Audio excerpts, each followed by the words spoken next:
Good afternoon, everyone. I haven't put out any content in several days.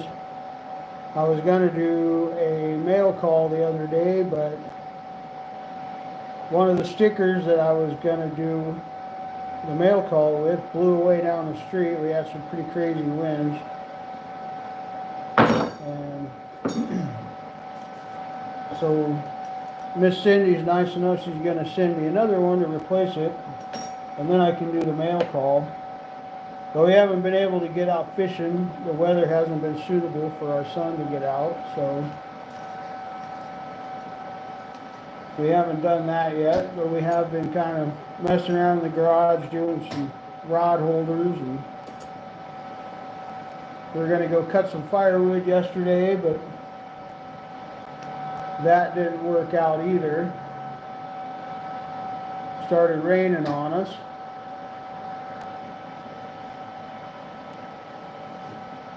Hello, David Blocks. Thank you for stopping in.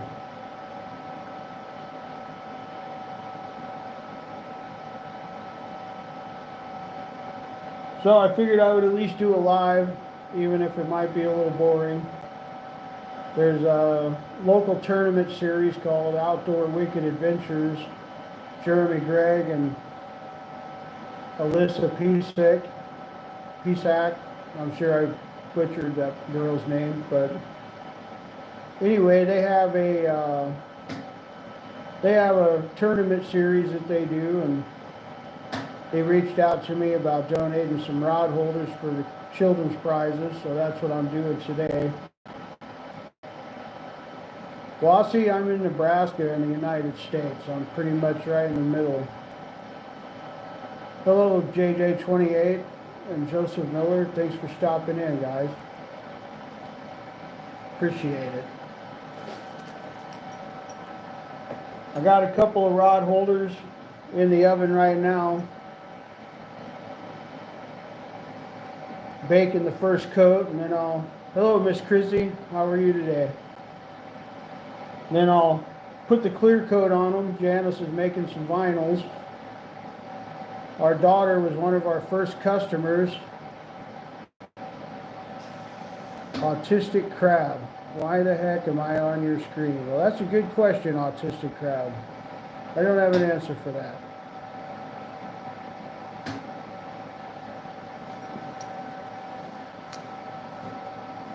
But one of our first customers 3 years ago or so, whenever we started, was our daughter. She bought a pair of holders for her and her husband, and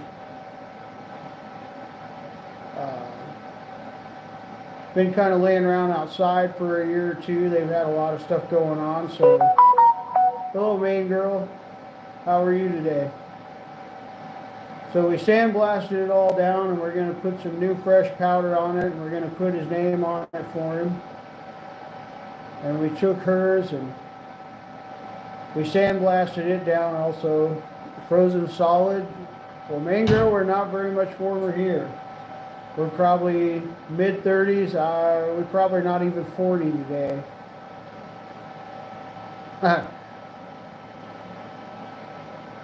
Well, to be honest with you, May girl, when we started, we were using rattle can spray paint. And my partner that's no longer with us, he's the one that actually pushed me to go into powder coating. So, he's not dead. He's still alive. He just left the business. Right. Yeah, I suppose I should clarify that. He didn't pass away. He just went to driving truck over the road and don't have time. But he's the one that actually pushed us to do powder coat. He's the one that introduced me to it and told me how durable it is and that sort of thing. And so for the last 3 years, I've been dumping every nickel that we make back into this business to buy equipment and upgrade. And so we have an oven that we just paid off last year. This thing's 7 feet tall and it's 4 feet wide and 4 feet deep. We bought, I think we're on our 4th or 5th powder coat gun right now. And We've been messing with this sandblast cabinet. It's a cheap sandblast cabinet. Hello, Uncle Lou. But we've been messing with this thing for a couple of years, and a guy came over the other day and he finally got it working a little bit. And Janice kept searching YouTube videos on how, because it just wasn't working properly. So Janice just kept searching diligently on YouTube for some videos that we could use to make it work proper. And then today we took some advice from a guy on YouTube called Redline Stands.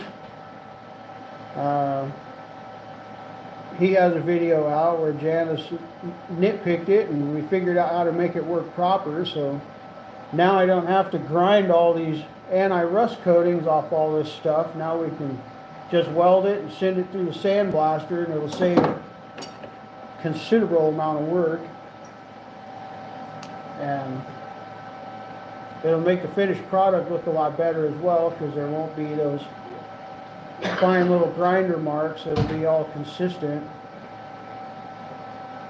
Yes, main girl, you have, well, I don't know, maybe you do, I don't know. But yes, Janice is pretty incredible. She does every single vinyl that goes out of here, and she works hard to do as intricate as she possibly can. Sometimes there's some language we're probably not so proud of, but we try to always make sure that if we're happy with the finished product, then hopefully the customer is as well. But Janice works very hard at doing those vinyls, and she actually does, when I'm busy working a lot, there's a lot of times I come home tired, and Janice will kick in the middle of the day and do some of the powder coating for me as well. She's an animal that's a rare breed, that's for sure. Now you can make me a mod. Huh? So now you can do your mod thing. My mod thing? Oh, yes.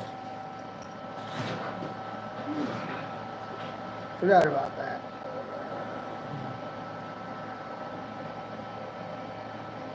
There we go.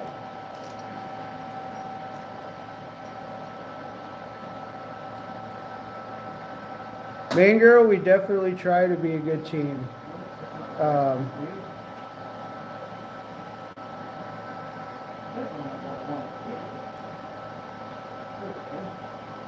We definitely try to be a good team.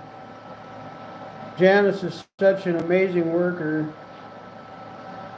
You know, with all the health issues that our kids have had over the years and everything, Janice has just been, I guess you could say, forced into being more than she ever thought she could be. And there's quite a few people that appreciate her that don't even know half the stuff that she's been through. And I, for one, can't thank the Lord enough for her. I don't think ever in my life I could thank the Lord enough for her. She is by far my most valuable gift. I'm going to let you work on this for a little bit, talk to these folks so I can do a little, grind some sharp edges and whatnot.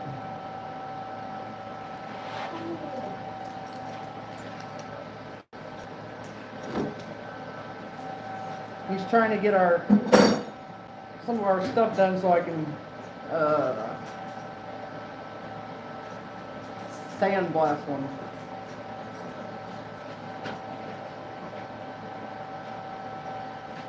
I'm trying to get more coffee percolating too.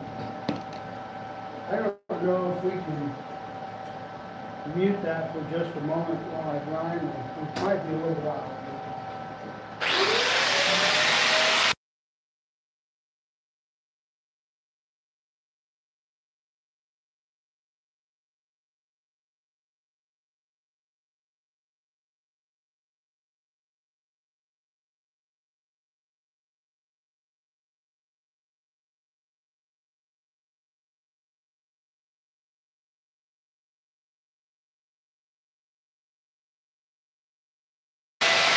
little loud in the background. He's doing a little bit of grinding on a couple of things for welding.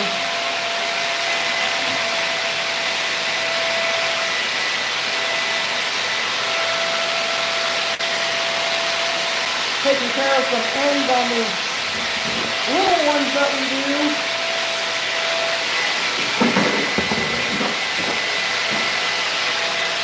I don't think I have one of the little ones out here. We just sent some down to Anna Banks.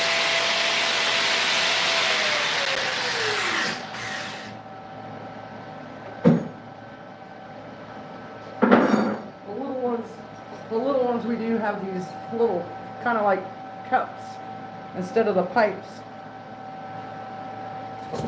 And then he just welds it onto the two sticks. They're a bit more compact than the pipe holders. Well, I like the pipe holders the best. They're my favorite.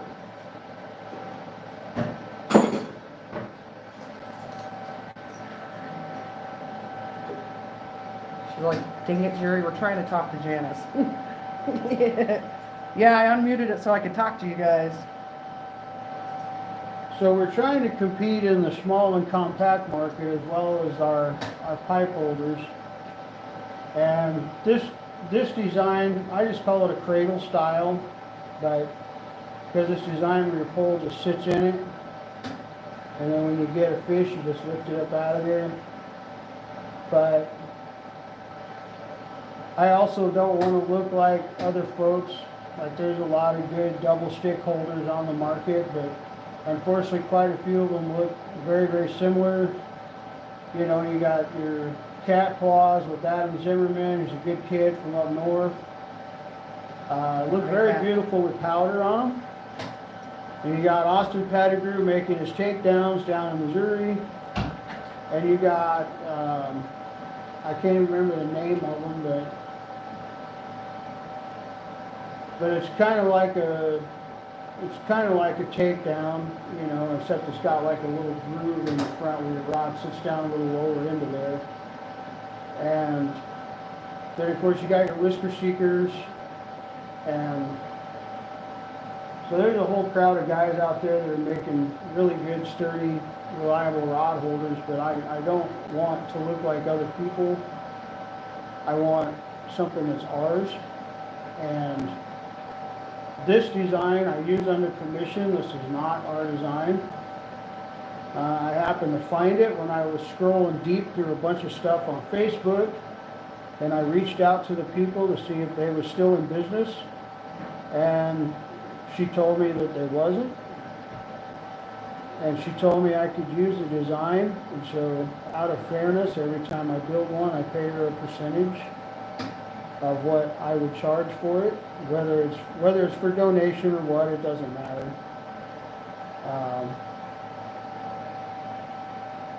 Hello, Miss Alice. Ha, good. I'm glad you got your stickers. I hope you like them. Hello, Miss Lisa. Thank you for stopping in, guys. But I happen to really like this style, especially if we have to walk a ways. You know, because it takes extra hands to deal with our son and our grandson, and so anytime that we can save a little space and weight, then we do. But whether I make one of these as a gift or a donation or what, or whether somebody purchases one, I still just pay this person a percentage of what my price is on them, just to be fair for letting me use the design. Show me how this is coming.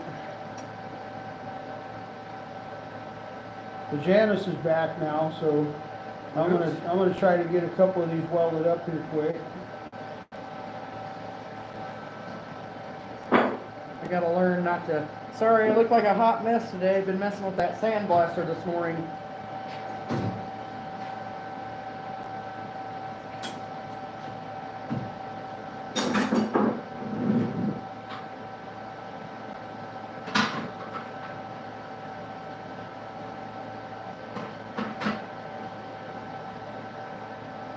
Miss Lisa, how are you today?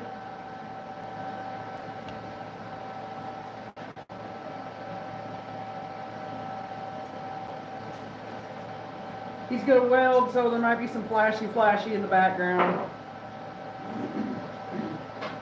Just in case you're sensitive to flashies.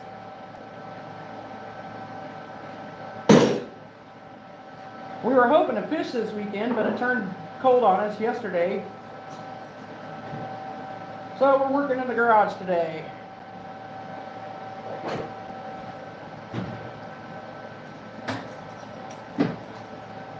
Hot Mess Express.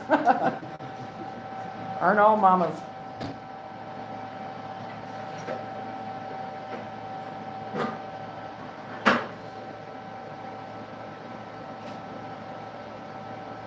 It rained yesterday morning and stopped for a little bit. We were hoping to go fishing after we were going to go cut up a tree, and that didn't work out because it started raining, and then it rained and misted all day yesterday. Wasn't able to get a darn thing done. Then we ran to town to look at stuff for that sandblaster and pick up a couple of other things. And it just didn't warm up after that. I think we're supposed to be in the 40s and 50s all this week. We're hoping to get out next weekend. Maybe if we get a day of sunshine and no wind, we'll go down to the bridge and fish off the bridge. It's one of our favorite spots. Grandson is doing pretty good. He's at home with his mom and dad. Well, actually, he spent the weekend last night with his Aunt Julie.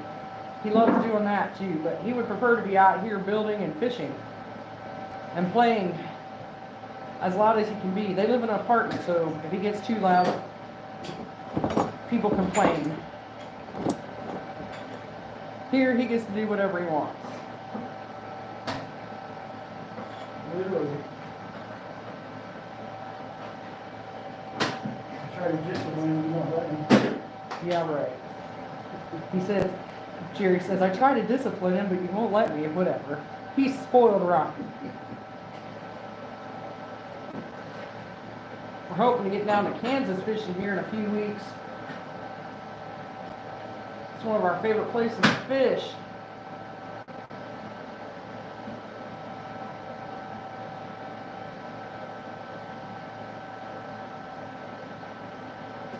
Miss Anna Banks was down, well, she lives down in Kansas and caught herself a 32-pound, what was it, a blue cat? Yeah. 32-pound blue cat. Big old beautiful fish.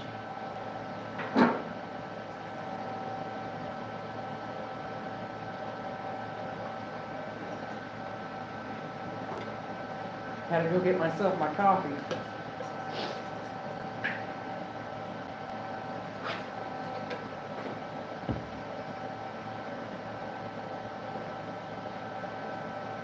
Well, we're gonna weld up some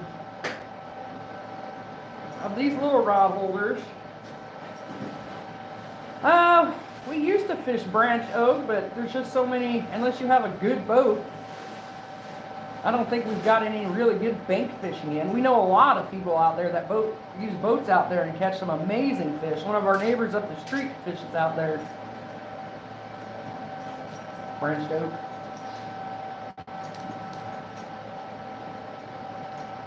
Honestly, branched oak is tough for us because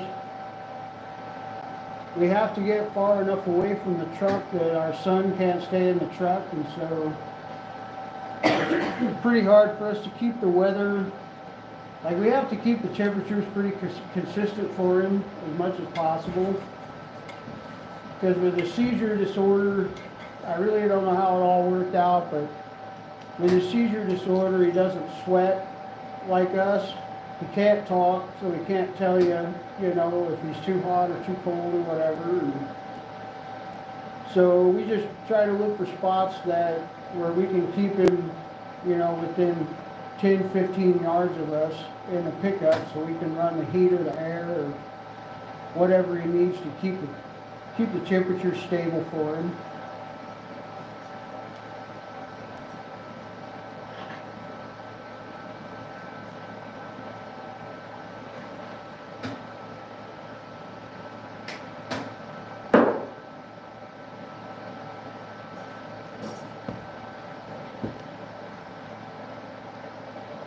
like this week's been kind of crazy. It was like 80 degrees the other day, and now it's back down to the 30s and the 40s.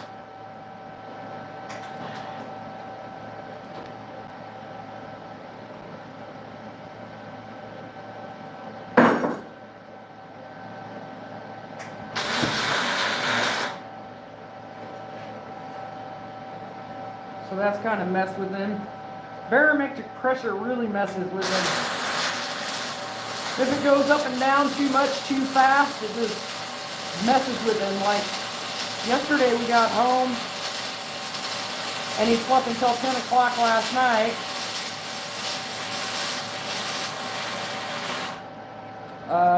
From like 1:30 to 10 o'clock last night. Got up and ate something and then went back to bed and didn't get back out of bed until probably 9 o'clock this morning or so.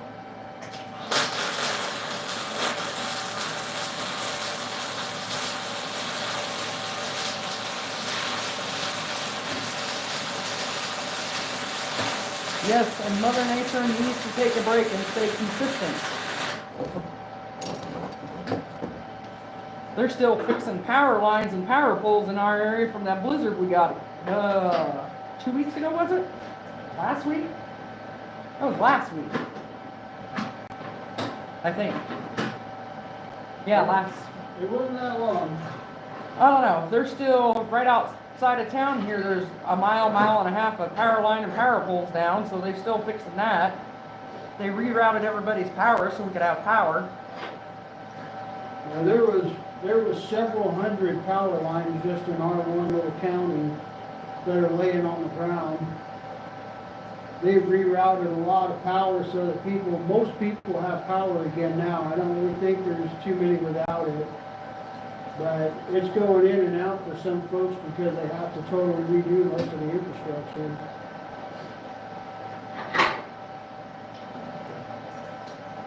I'm sure some of the folks down in the south that's been dealing with these floods lately know all about that.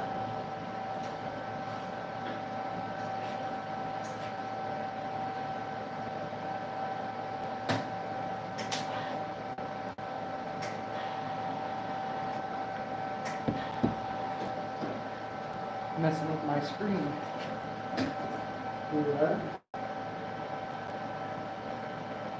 Yeah, it was crazy how those poles just snapped. Some of them broke off at the top, some at the center. Them winds had to have been straight line winds between 60 and 70, Lou.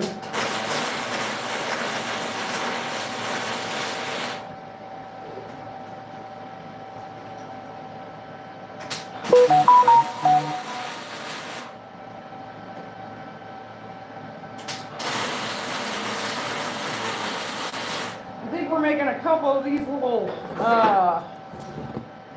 rod holders for a tournament. What, honey? 5 tournaments, and they're prizes for the kids.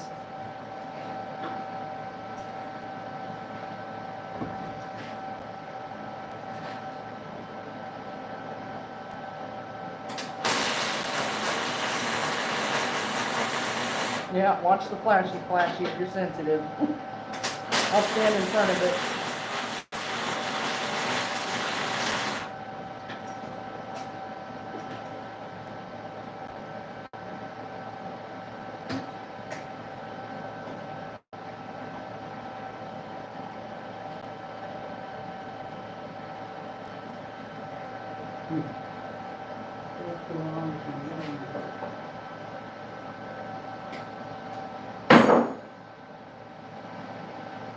Nope, just doing some work out here. Got the garage cleaned up. Gonna build and powder coat today. Hopefully we'll get out and have a chance to fix this week maybe, but they're talking more rain, which we desperately need being in a drought constantly.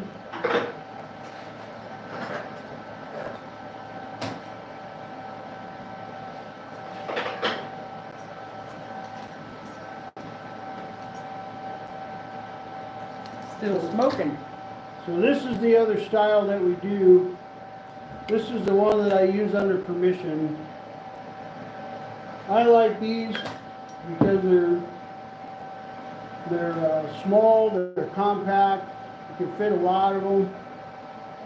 402 Kitty Chasers, how's it going, y'all? Thank you for stopping in, man. 402 Kitty Chasers, y'all, is one of the guys that are nice enough to pro staff. It's Ricky Bennett and Jonathan Janza out of Lincoln. And Randy and Miss Lisa are also repping us. They're also good enough to do that. Of course, everybody knows who those guys are. But I like these. You just put them in the ground at an angle and the rod just lays in that cradle. When you get a fish, you just pick your rod up out of it. I started making them a little bit narrower. I'm squishing the pipe together to make it a little bit deeper so the rod sits in there a little bit. I don't know. They're different than the actual original design that the guy came up with, but I'm going to keep messing with them until I get them to how I want them. But I like them just the way they are. Don't hit. Here, let me make sure my gloves are right. I'll melt my gloves.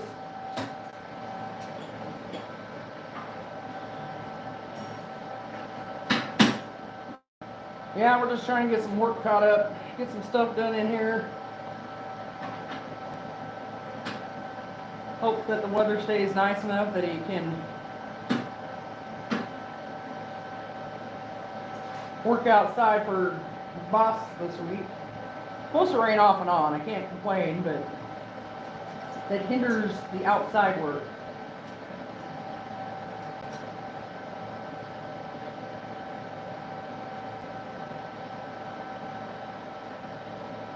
Grandson's not here, my son's sleeping, so get a lot done when that happens.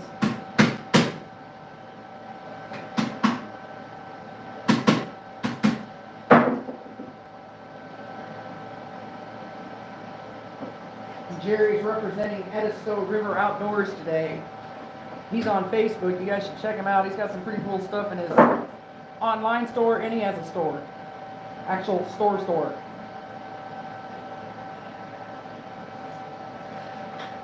I bought some hooks from him the other day so I can make my fish hook keychains. I need to get on that too.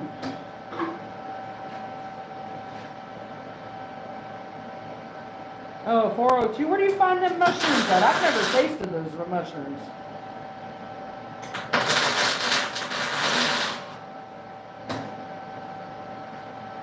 And yes, we definitely need some water in our creeks and lakes.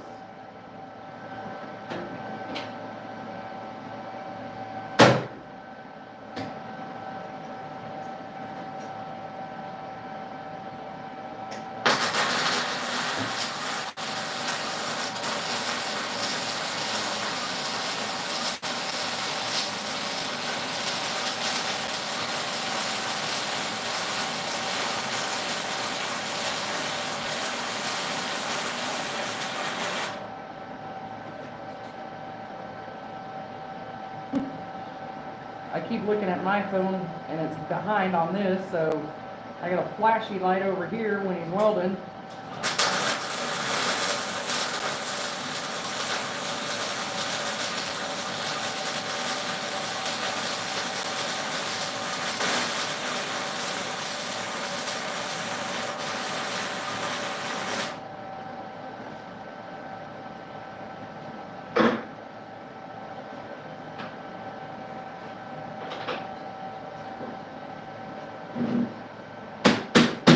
Jerry don't like mushrooms, so I never go mushroom hunting. Because he says, in his opinion, or what he says is, why would I want to eat toe fungus?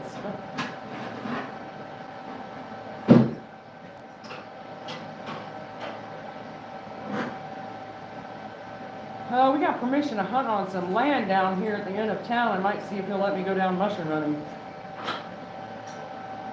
Yeah, for the record, I do not forbid mushrooms in the house. I just don't enforce.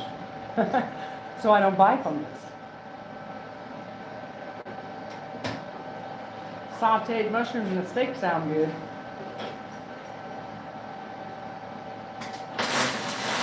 Mushroom hunt why I fish, I guess.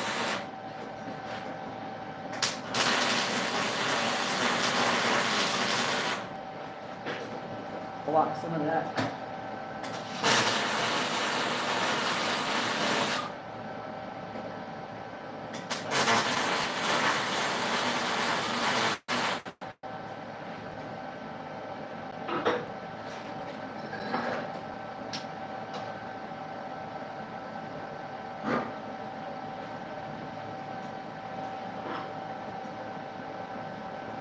You cook them just like regular mushrooms?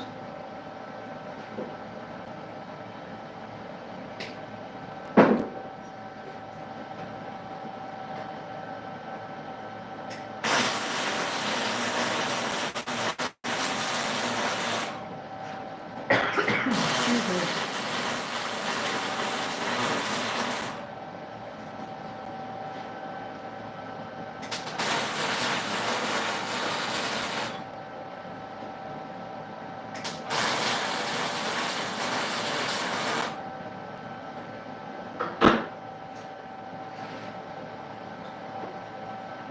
Getting the sandblaster up and moving to help us and save us some time on stuff too. Save on Jerry's arthritis.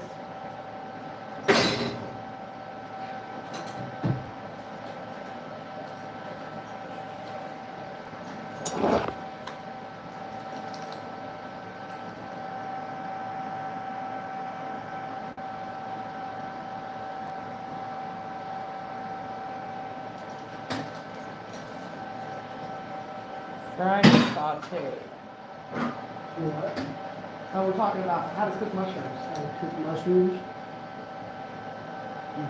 I like sauteed mushrooms with a yummy steak.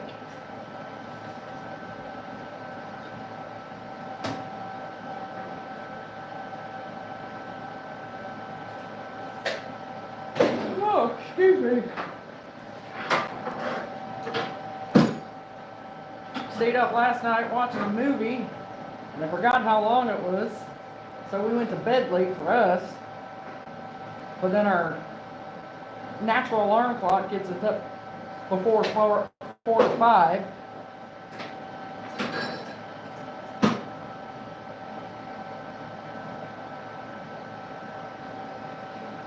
Jerry, oh my goodness. Jerry made, what do you call those? These? It's a jig. Jerry made his own jigs to make these rod holders. We watched Law Abiding Citizen.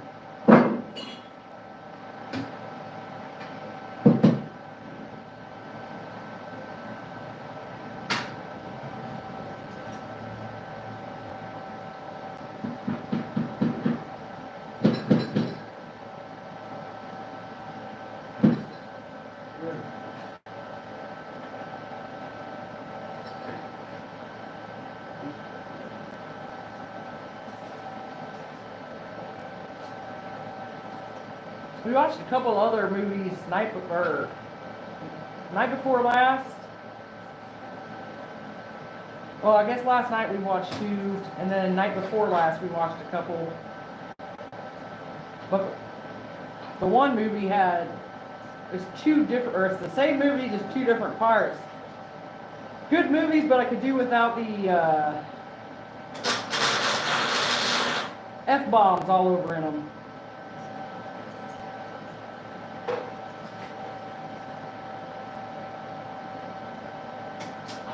Yeah, we wanted to go down to one of our fishing spots and fish while it was sprinkling and all that, because we usually get hammered pretty good down there, but just didn't happen.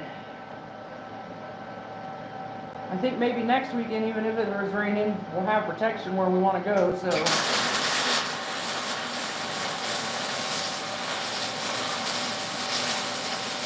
As long as the 4-wheel drive works.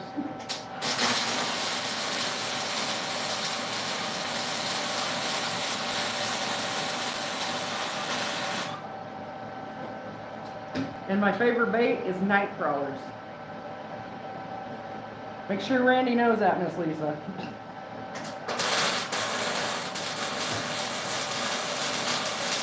Oh yeah, it was just, I don't know why they can't make movies without those words.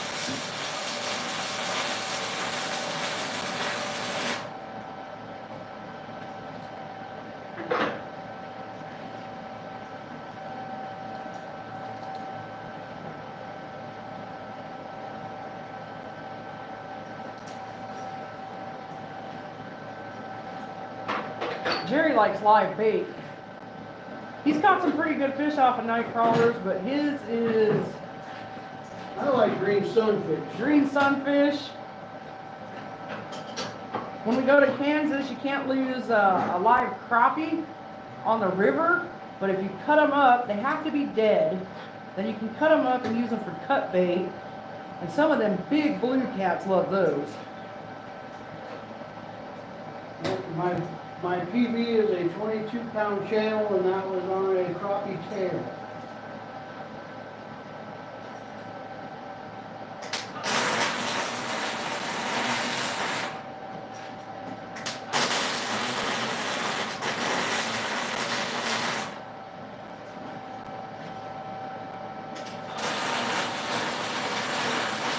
I cannot see. I looked at the light and now I can't see.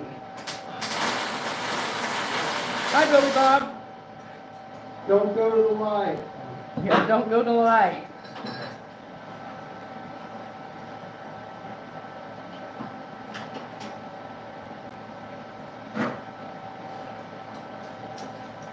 Who we got? Billy Bob. Thank you for stopping in, Billy Bob. Hey, we got 13 likes. That's the best we've done so far. Nice.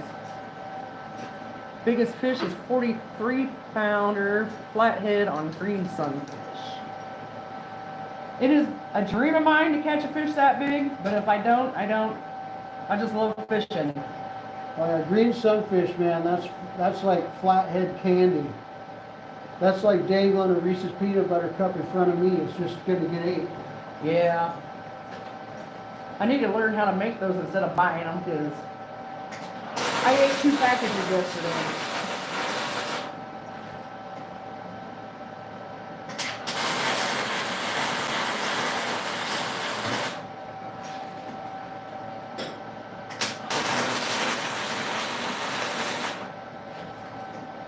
I haven't done good on live bait. I guess I caught my personal best flathead on live bait. Goldfish. A goldfish. And that was 18 pounds for me. But that night was crazy. We had like,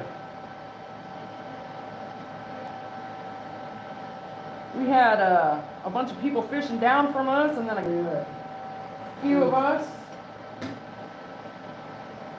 There it is. Few of us fishing, and we were just catching fish after fish, mostly flatheads. She says when she gets back home, she'll tell Randy about the night crawlers. My best flathead was on a night crawler, and that was a 20, it was 20 and change, almost 21.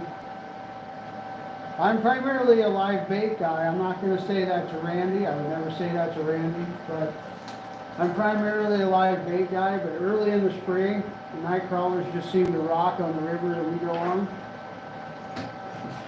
And my biggest flathead was on a night crawler.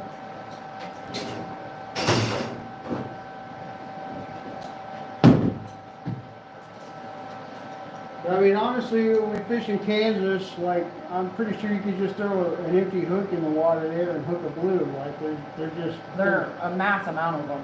There's so many of them in there. I think you can catch them by accident.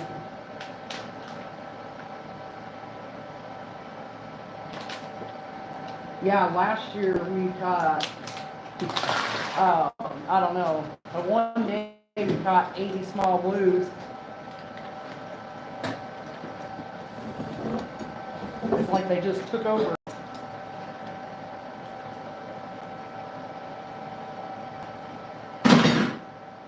They were all keepers. Most of them were keeper size, eater size.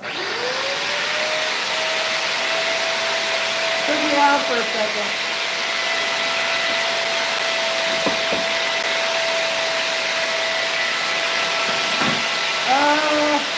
down by Milford. We were on the Republican River down there. Just a little bit before it goes in the causeway.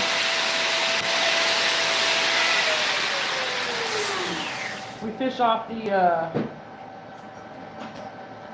what do I want to call it? It's closed right now. It's supposed to open up this week. That's why we're like biting to get down there. We fish off the wetlands.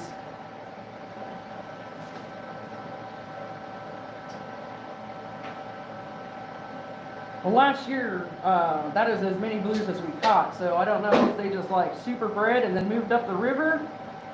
We haven't fished Tuttle Creek yet. We want to fish that, but we got to have a caretaker for our son to be able to do that.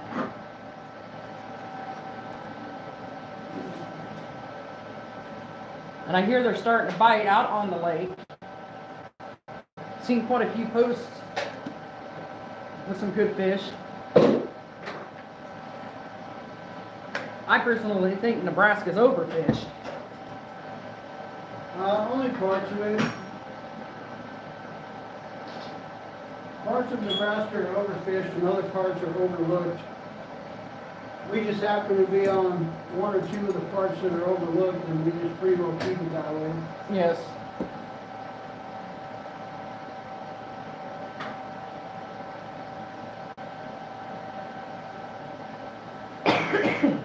Excuse me again. And grandson, he don't care what size of fish it is, as long as he gets to pet and kiss the fish. He gets very angry if we don't stop.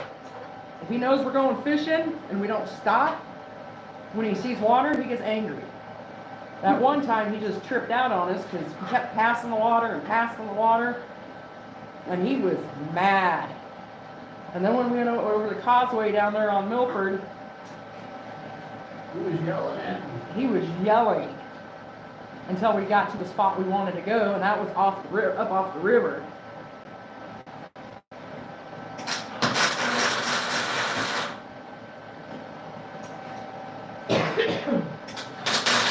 Don't look into the light. I did that. You'll see dots for a while.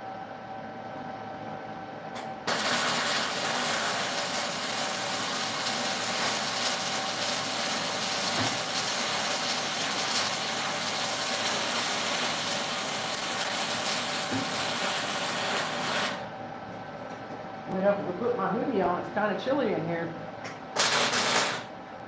Hey, do me a favor. Get them holders out. I don't need them to put for too long. Alright, just watch Jerry for a minute, guys. Don't look into the light.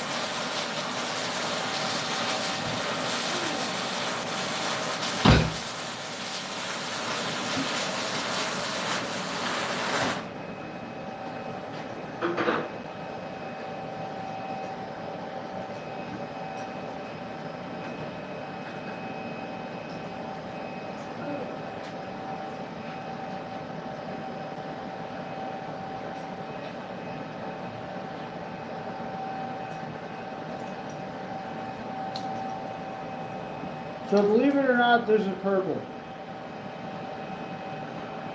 Purple and pink and the illusion colors always look like polished aluminum or something. And so we put the clear coat and then it changes. And when I put the clear coat on and bake it again, this thing will be a very deep, dark, rich purple.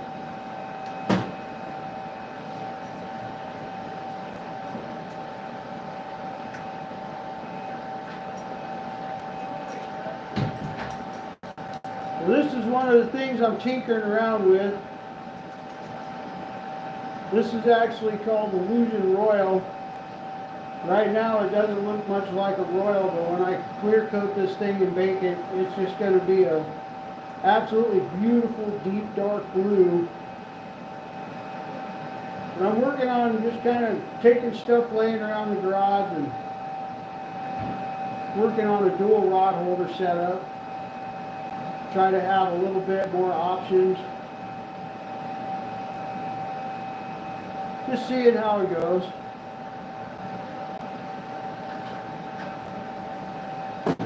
Yes, Ricky, there's Milford Lake is probably the best blue cat fishing within hundreds of miles of us. I mean, like, if you can't catch a fish there, you better just put your pole away and go back home. You can catch fish by accident.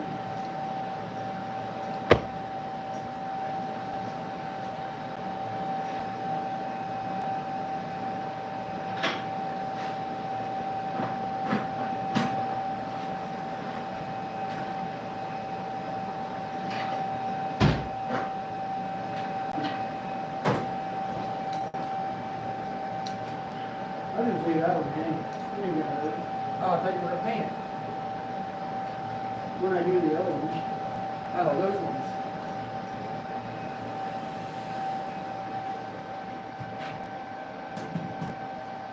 A guy reached out to me through Facebook Messenger and told me that what I should do for a double is set it up with a couple of these pointing off in different directions. So I'm going to do it. I don't know what it's going to look like when it's done. I'm going to think on it a little bit longer, but I'm going to make one with that other style, with that cradle style. I got one piece of metal cut and got it sandblasted. I got to cut the base and get that sandblasted and put the spade on it. Even though it's angle iron, it ain't going to turn very easy. I'm putting a spade on it just to have a lot less chance of a wiggle. If one rod gets hit, then it won't look like both of them are. I figure with the angle I'm using and the spade that's going on it, that should pretty well handle, I don't know, I'm guessing probably 80-85% of any wiggle. It's definitely not going to spin. But I haven't entirely figured out how I'm going to do that just yet on the other style of rod holder, because it needs to lay down enough to where the rod can lay down in it and not come out, but yet it needs to be up high enough also to where the rod can't be pulled out of it. I don't know. I have to think about it a little longer, see how that whole deal turns out, but I'm working on that. I don't know. Maybe it'll sell. If it don't, I'll use it myself. Pretty much.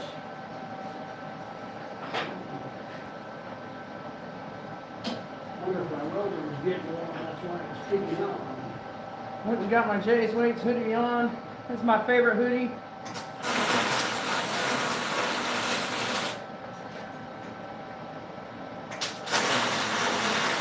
If you want weights, go look up Jason Jure or Jay's Weights on Facebook. Awesome prices and fast shipping.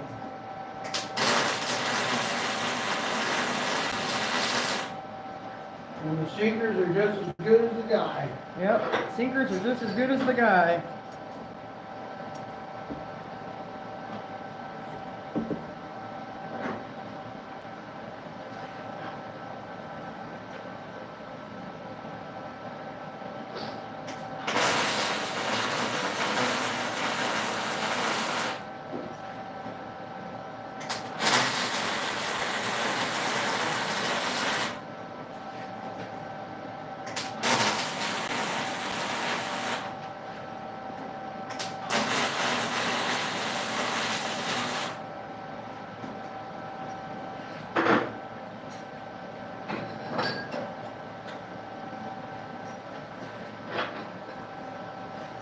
Gonna have my sandblaster full of rod holders.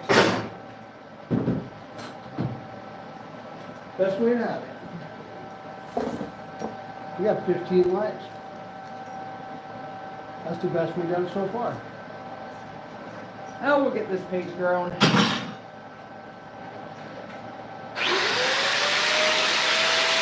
loud for a second.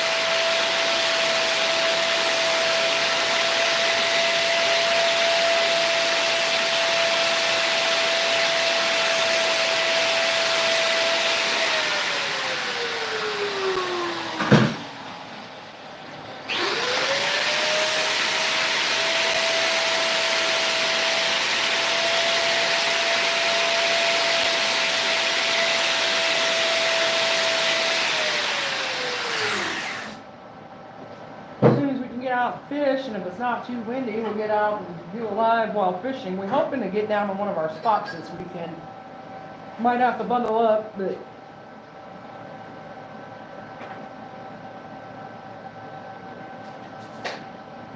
we'll see what happens.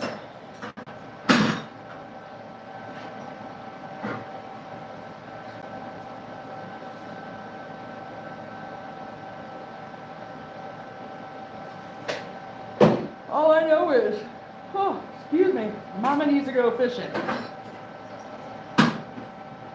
I got a new pole I need to try out. See if it'll catch me any fish. Usually if a pole don't catch me any fish, I give it away. Sometimes you give it away with the does. And then, yeah, sometimes I have my favorite rod, so.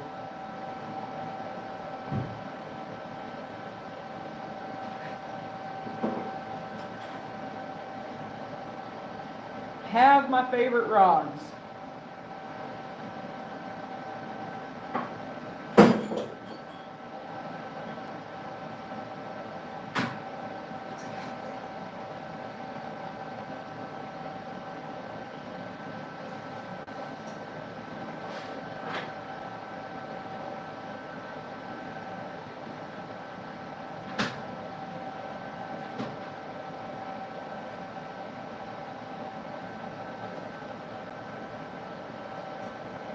Trying to get some more lives on this channel, and I need to get some shorts put up. I haven't done that for a while.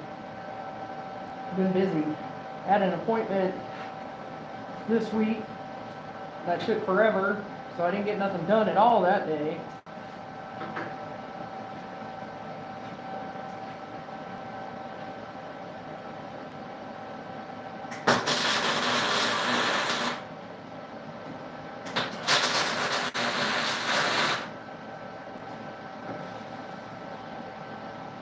Weather permitting, I'd like to hit the bridge a couple times this week and then go down to our one spot this weekend. As long as that wind ain't blowing.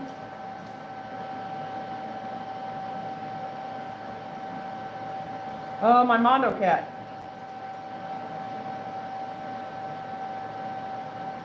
With a Mad Cat's reel on it that I got rebuilt. Sent it down to Texas to Jesse Laredo, and he rebuilt it because after a year it didn't want to work right. And then Jesse Laredo rebuilt the reel, and it works better than when I got it.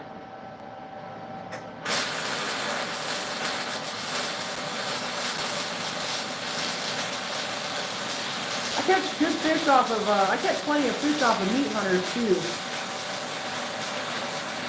Trophy cat, I've had a couple of those and couldn't catch a fish. They're really nice looking rods, but I can't catch fish off of them. What's that? Trophy cat rods. Oh, Jerry can catch fish off a trophy cat, but I can't catch a fish. yeah, I love me some trophy cat rods. Those things are every bit as strong as anything else on the market. And I catch fish after fish on them, so I really wouldn't care if they was the ugliest rod on the market. If I catch fish on them, I like them. And then we've had some meat hunters. I've caught a few fish off of meat hunter, but they weren't my thing, so.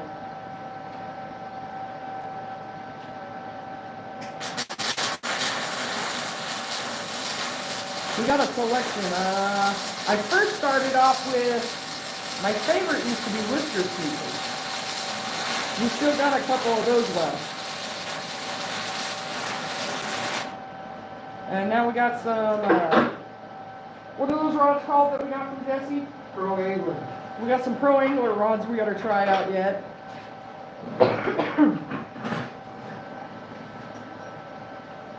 So if I ever get down to the bridge, we ever get down fishing somewhere, I need to get that one tried out. We'll try to get you out this weekend. Yeah, meat hunters, they are good rods.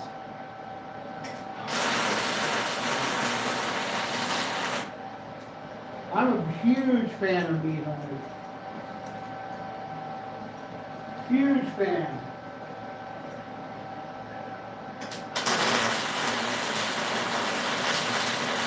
My cat is at the door crying. He is such a baby. He is a 15-pound baby. If you leave the room for too long, he cries.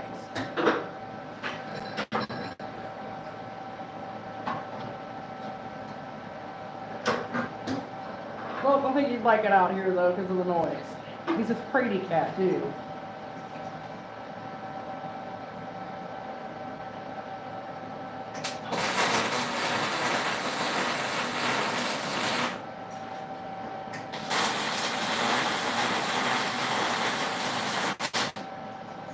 Yeah, my Mondo cat's a pretty expensive rod. But yeah, the cheaper rod seems to work better and catch more fish, I think. And those whisker seekers, let me tell you what. Those things have a nice bend to them, because we were one place we fish at, you got to bring them up the bank or go down the bank. And I looked it up. I don't know what size of fish that was. Jerry left his pole unattended, so I went and caught the fish for him. 13 pounds. And that was off a whisker seeker. And those work pretty good.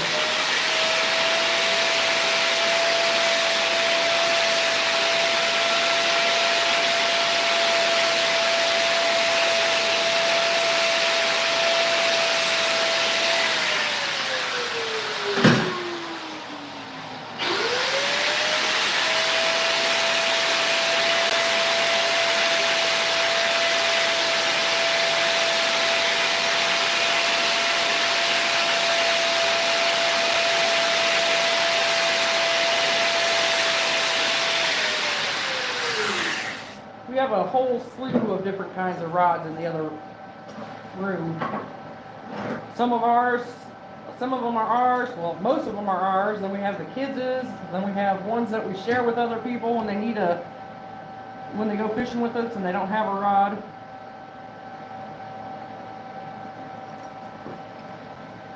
I definitely can't say that, Ricky. I have caught the most fish on Trophy Cat and on that Mondo Cat Patriot rod that I had. That Mondo Cat Patriot rod that I gave my stepmother, I caught more fish on that pole than I have all my other rods put together. Like, that thing was just, I don't know, it was magnetized or put vibrations in the water or something. I don't know what the story was, but that was a fish snatching son of a gun.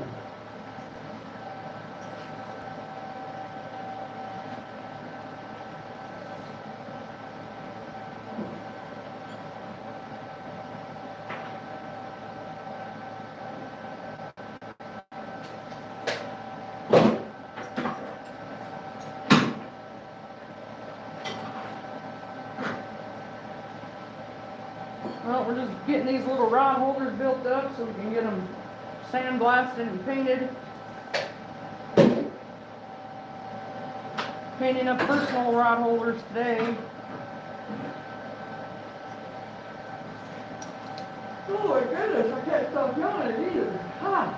Are y'all planning to do any tournaments this year, Ricky?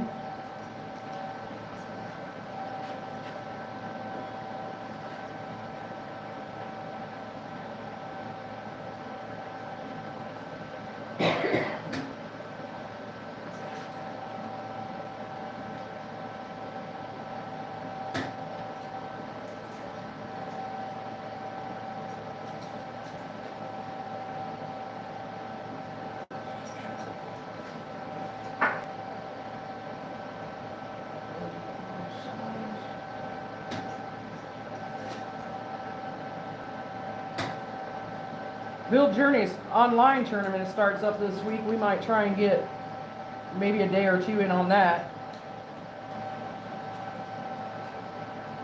And that's that online tournament.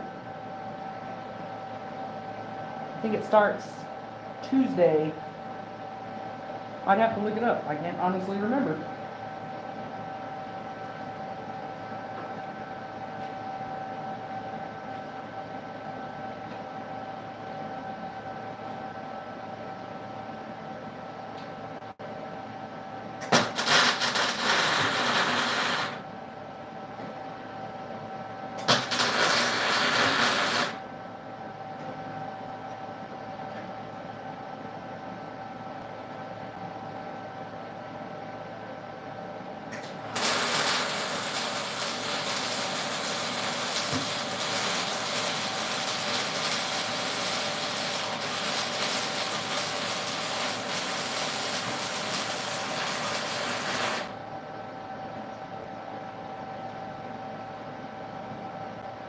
Yeah, 4-1 it starts. To 4-8. Alright. It's Jonathan.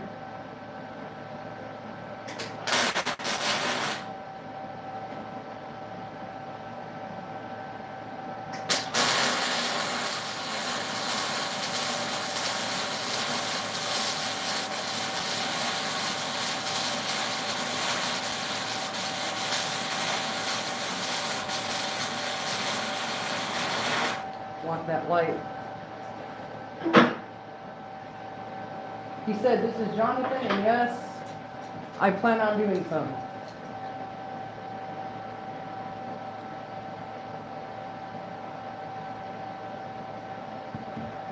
Sorry, I've been calling you Ricky all this time. My bad.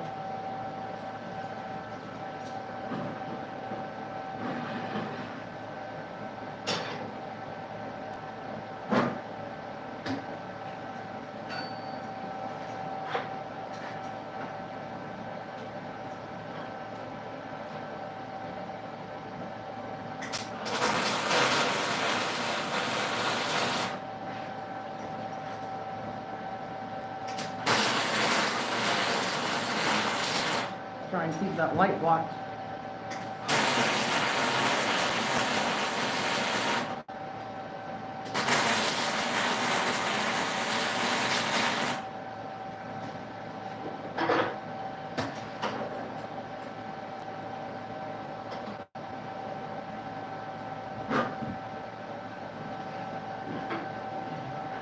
So it does a blind jaw.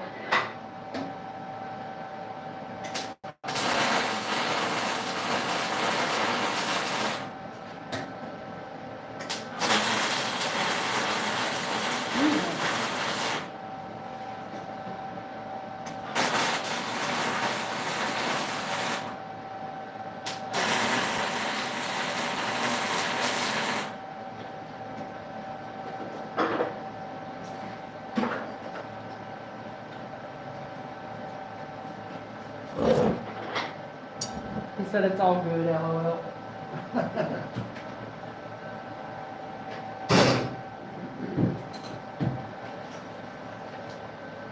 Alright, last one.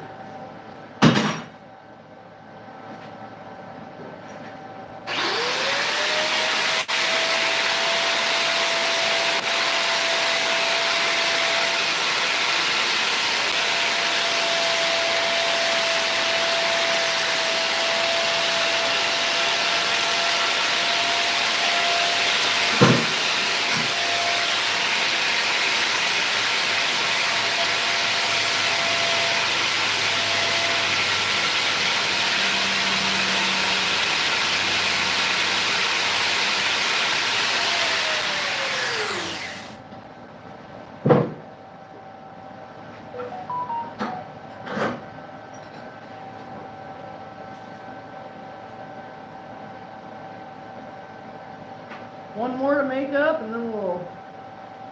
I don't know what he's doing next. He's gonna. We gotta put vinyls on those other two. Oh, so I I put get them vinyls back on. Those other 2 rod holders we pulled out of the oven. And then get them coated.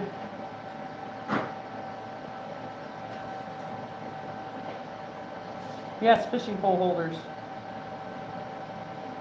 Bank. We did make a, for Build Journey, we did make a rod holder for his boat. Hello, JD. Thanks for stopping in. That screwed into something that was already on his boat. What we did for Build Journey was I don't know if he won them or he bought them, but he had a set of T-bars for his boat. So he wanted us to do them in camo. So Janice learned how to do a camo of some form. And we did those in camo for him. And then he also wanted a set of our pipe holders that he could screw into those. So I bought some bolts, and instead of welding the metal rods on them, I welded some bolts on them so he could screw those into his T-bars.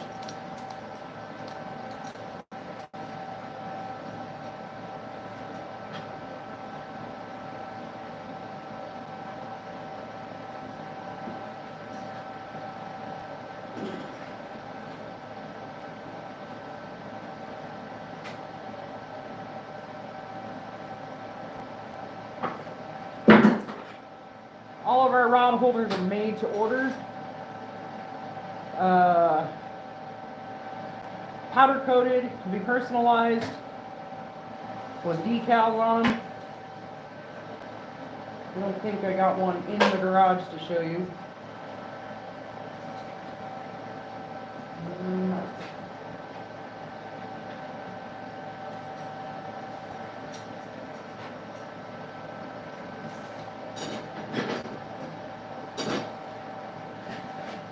What are you looking for? Make it work. This one's cut just a hair short, but that's alright.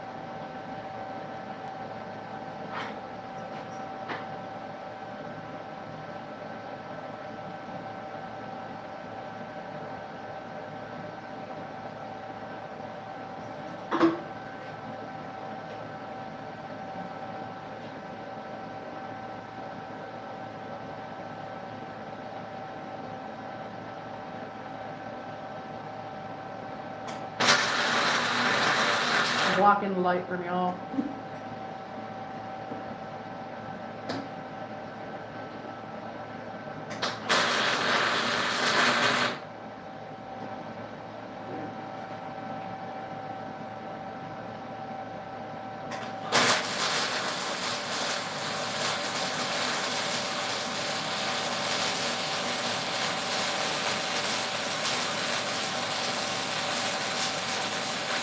I will try and do a live while he's powder coating.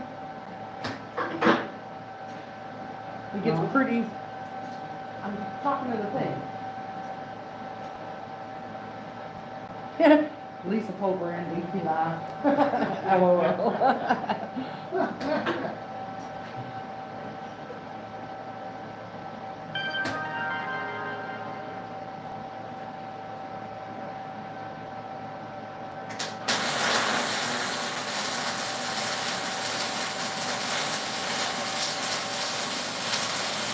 Yeah, it's kind of bright back there. I don't know if you want to look in the light. He's making the small rod holders right now. Thanks for joining us, Michael. Michael Grumpy Day. Did I read that right? Yep. I believe Michael is out of Council Bluffs, if I'm right. Yeah, he's making the small ones right now.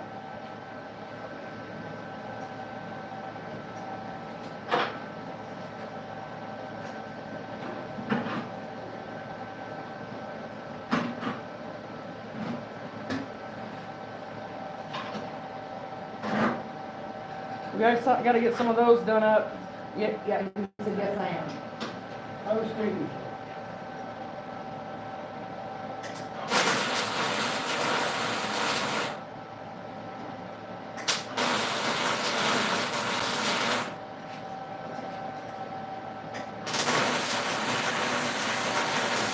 Trying not to blind y'all with the light back there.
Michael, this is the other style that we do.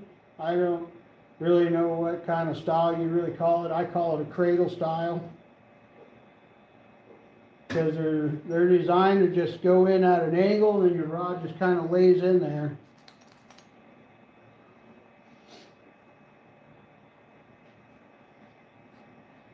And as I've said before, this is not my design. I use this under permission.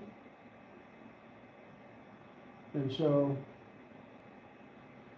it's just it's an effort to compete in the small and light category. The pipe holders, those are mine. I know pipe holders have been around a lot longer than I've been alive, but what makes those unique to us is that we personalize each one of our holders to the best of our ability. And that's what these look like before we assemble them. Yeah, this is one of our pipe holders if I had it welded together. That is yeah, it's not even, he'll get it welded together and then I'll prep it for painting.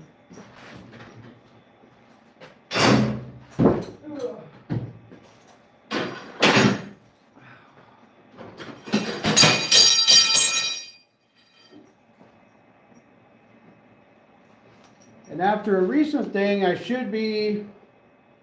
suppose I should be a little more informative, I guess is a good word, I don't know. But like some people deal with a lot of rocky ground, and so I should get better at telling folks that, you know, we're pretty open with what we do. Like it's all about personalization for us, and so my sticks are long enough that it really doesn't matter what kind of ground you go into, they're gonna hold. I mean, if you're literally right in the middle of the river, then yeah, you probably want something a little longer, obviously. But for any kind of bank fishing, these things are long enough that they'll hold. So if you got something that's got a lot of rock, like the one spot we fished down in Kansas, and the guy that just won a set of rod holders on a game the other day down in Texas, he deals with a lot of rock. Had I been a little more mindful, I would have asked him what terrain, because we're not afraid to weld the stick a little higher than the pipe so you got something to beat on. And we use a rubber mallet. Say for us, you know, for the one place we fish where it's really rocky, a guy that fishes down there as well that's from Nebraska showed me to just use a piece of rebar and a hammer and just slam a pilot hole in and then beat these in with the mallet.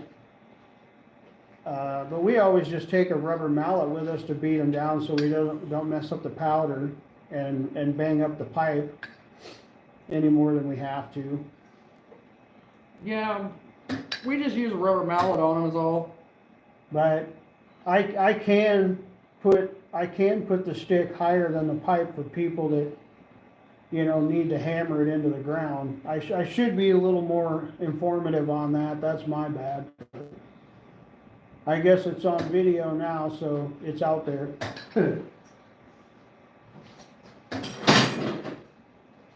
Yeah, I'm hoping to beat some into the ground this weekend. Actually, I'm going to try his 2 rod holder out. Because if we go to the one place I want to go to this weekend, the 1 rod holder he built today, and we're going to coat today, I want to try out down there. Because it's a weird... Pony Creek, nope, we don't know that area.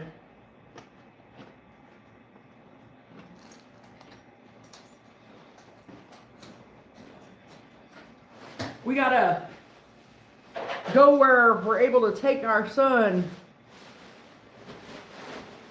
Yes, I'm going to use night crawlers. Randy's on. Randy, you know the #1 bait is a night crawler.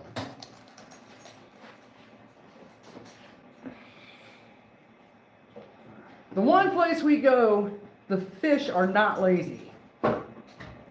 And there are some big carp in the one place we go. And those guys love night crawlers.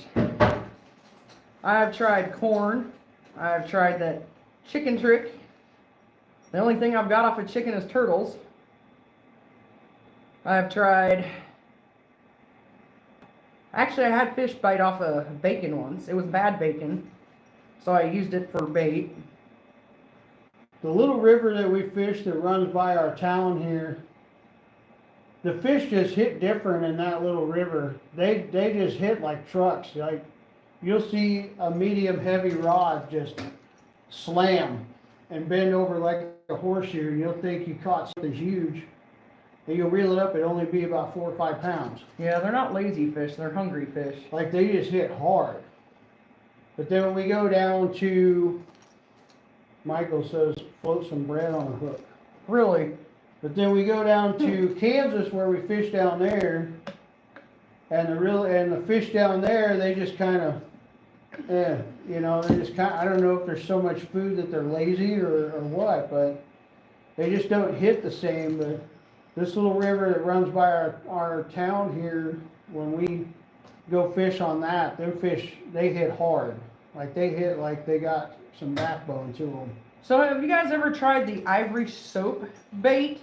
I keep hearing about ivory soap for bait.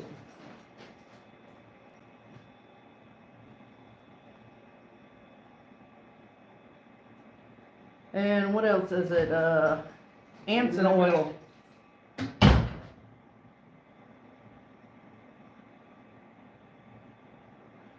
He'll be right back. He went inside for a second. Hi, everybody who's just joining.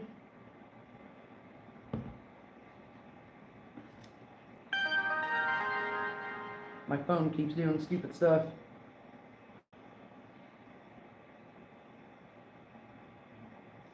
Yeah, I keep hearing of ivory soap as bait. Something in the soap they like. Just a small chunk of it on a hook. And then I think it's Anson oil or something like that. That's what black licorice makes it so bad. I've tried plain chicken, I've tried flavored chicken. I'd rather eat the chicken, not feed it to the fish.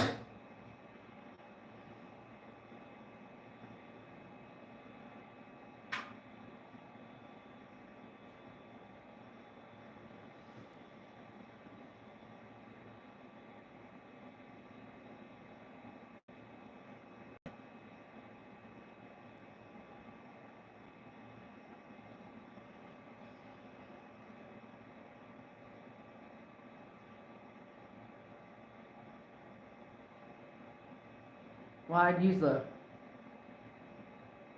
yeah, cut bluegill, cut bait. Oh, he's got his one rod holder. This is the one I want to try this weekend.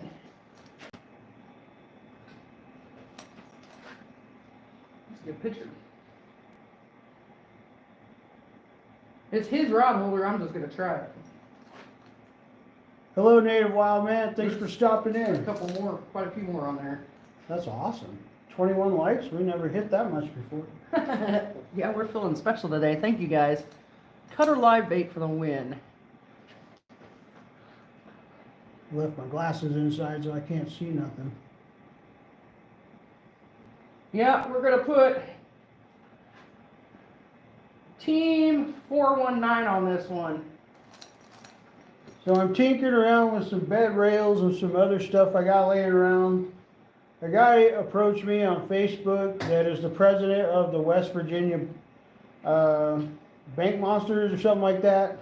I donated some rod holders to their tournament series this year. And their president reached out to me about making a double holder so he'd have less to carry down to the bank. Well, this isn't what he was looking for, but what he was looking for, what I would have to do would look too much like, it would look too much like stuff that's already out there, and I just really didn't want to do that. I'd rather just make stuff that's ours. And so, but yeah, I'm learning to use the cut bait. I really don't know, like I really don't accomplish much with cut bait. I'm a live bait guy. But I always have a night crawler on one rod because something always hits a night crawler. And honestly, my biggest flathead came off a night crawler. But I'm a live bait guy. Like I prefer green sunfish all day long. You could have 100 baits there, and if you show me a green sunfish, I'll pick that one 100% of the time. Like flatheads, just absolutely. A flathead on a green sunfish is like me on a Reese's peanut butter cup. It's gonna disappear.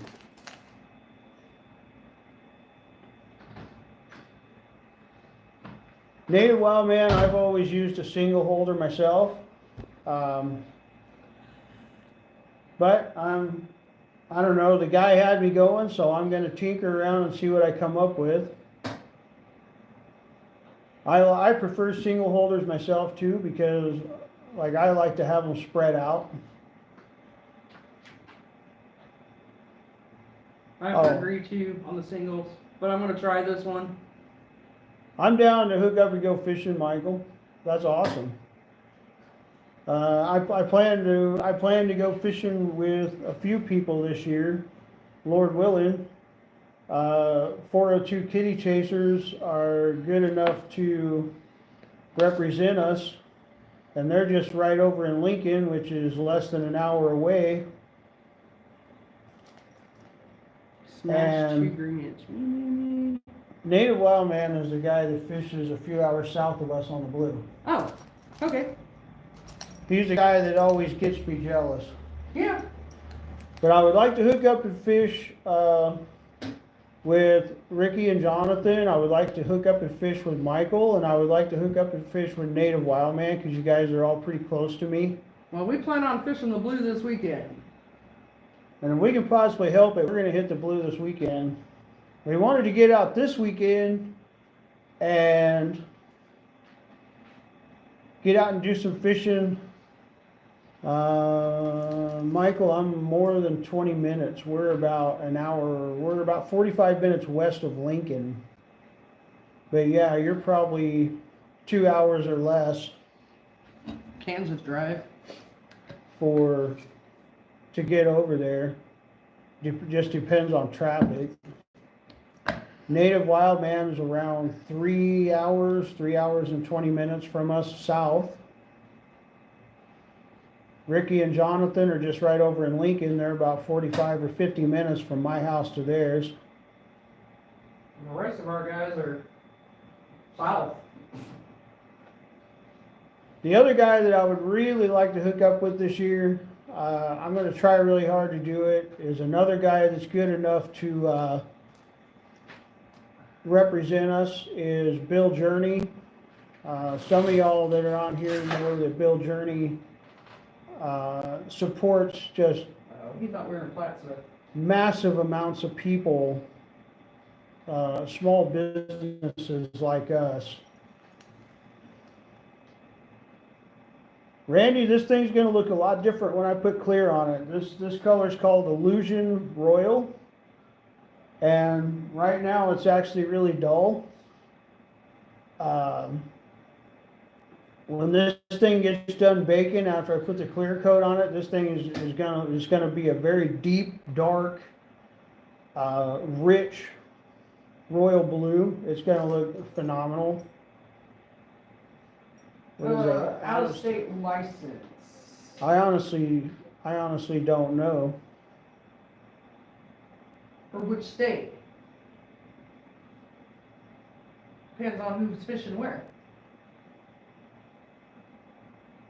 I don't know. I was told that my Kansas license is going to cost me more this year too. Somebody said the other day that the Kansas license jumped way up. That one was pretty reasonable for an out-of-state non-resident, but somebody told me it jumped up like $20. So I might have to actually choke on that one this year.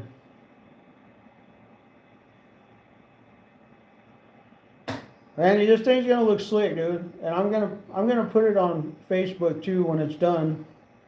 Why don't you just give me the price instead of giving me the runaround?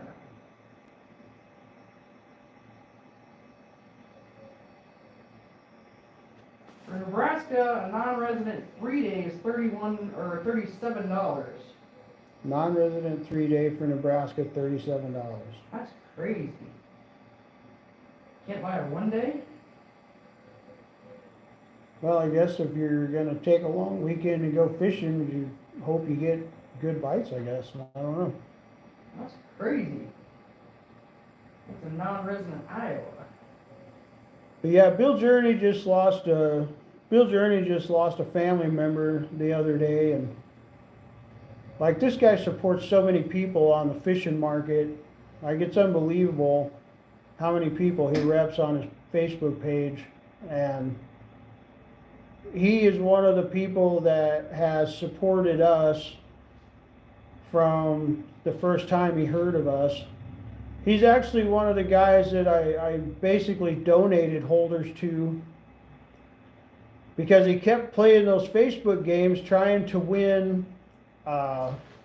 He kept trying to win a set of holders, because there's a couple guys on Facebook that run my holders in their games. And he played enough of those games that he could have bought 2 sets. So I made a set and I just sent them to him with his logo on them. And then after that, he started winning them right and left. So there for a little while, I made a whole fistful of them for him. And the one set that he won, he actually had me do those for his brother and send them down south to his brother. There's a couple guys like that. Another one of our pro staff guys, Thomas Wilson, I think it was, he kept trying to win some as well, and I just went ahead and made a set and gave them to him, and then he started winning them right and left. So there's guys that supported us from the very beginning, and Bill Journey's one of those guys. And he's tremendous support for a lot of small businesses that are on Facebook. He's really good dude. Right now he's going through a heck of a time, but he's reached out to me about fishing with me and our grandson, and so I don't know if I'm going to pull it off, but because traveling's a little difficult for us, but I really am going to try to take grandson down there to Illinois. He's just outside St. Louis somewheres, and I'm gonna try to take grandson down there and do some fishing with him, because that would just, I think that would pretty well make his day. A non-resident fishing license for 1 day in Nebraska is $14.50. Wait, let me read that. Make sure I'm getting the right one here. Take the camera over here or over there, whatever you want to do. You gotta put a decal on that first? Oh yeah, I do have to put it. Never mind. You gotta put a decal on that one first.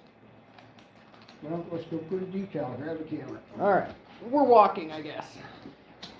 A non-resident 1-day fishing license for Nebraska, if I'm reading this right, is $14.50.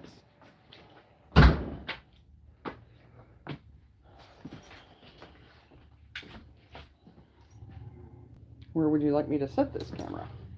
Wherever we can see for those deepers, I guess. I gotta get some gloves. I need to wash my hands. And then, I guess for the annual fish, it's $38. I thought it was cheaper than that.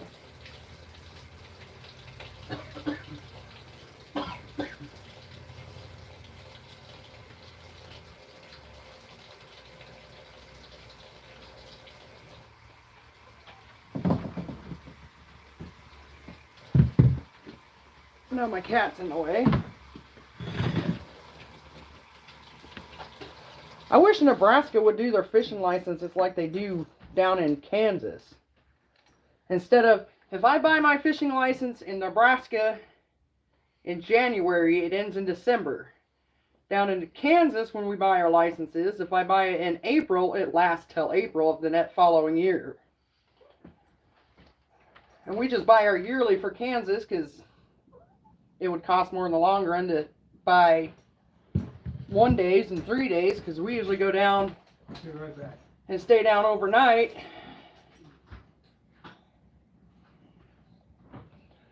We'll fish that whole day and then stay overnight and fish and then stay most of the day cat. And then come home. So we just buy our yearly when we go to Kansas. What is Jerry's biggest flathead? YRR.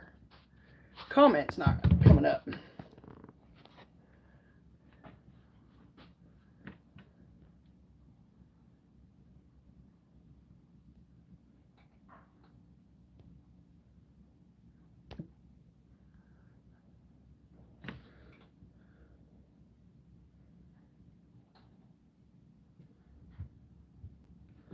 His comments aren't coming up. How do I fix that? We're still trying to figure this out.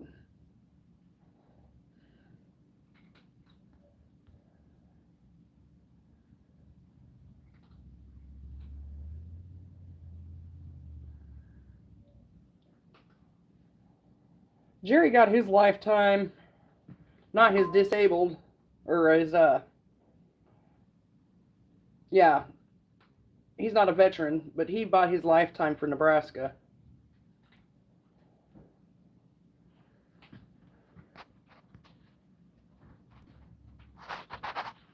Trying to figure out why his comments aren't popping up.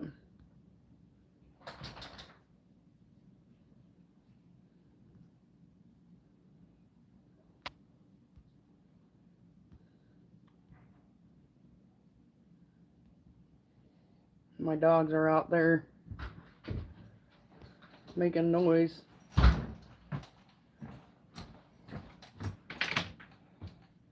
Chat froze. Let me go back in here again. All messages. I think I might have got it working. You were getting asked questions and I wasn't seeing the comments. Let's see. Well, I thought I had it on all comments. Well, I think I got it working now. Let's see. I gotta go back through here. 50-pound fish? Yeah, because they were asking.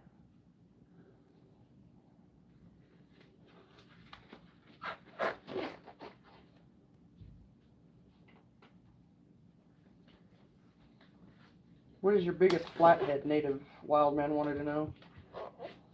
A little over 20. 20 in ounces.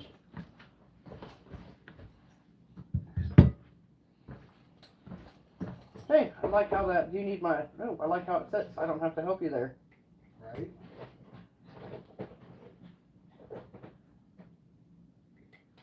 Right. Yeah, I see your comment now, Randy. I think I got it working. We're putting the decals on these chew rod holders.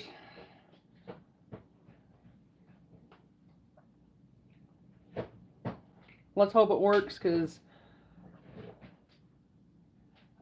we were using the Oracal tape, and continuous improvement happened, and the tape it don't work no more. So I've been experimenting with different tapes, and they can get frustrating because the decal needs to stick to the rod holder and not the tape.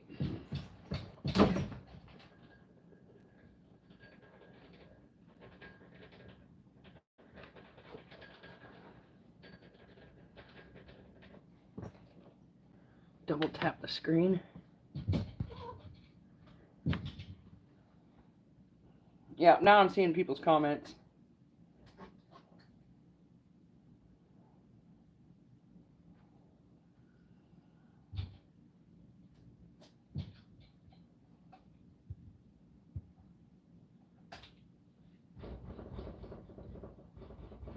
Well, why did it do that? That's weird.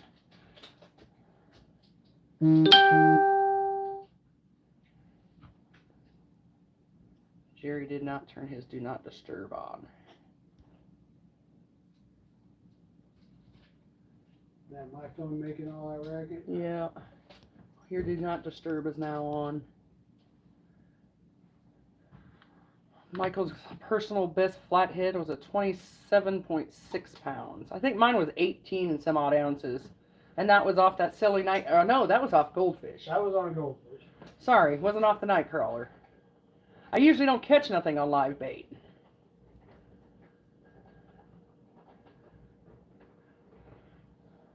I would love to catch a huge humongous fish, but I just like fishing, and I'm happy catching any fish. Except gar. Except gar. Those guys creep me out. I actually make Jerry take them off the hook.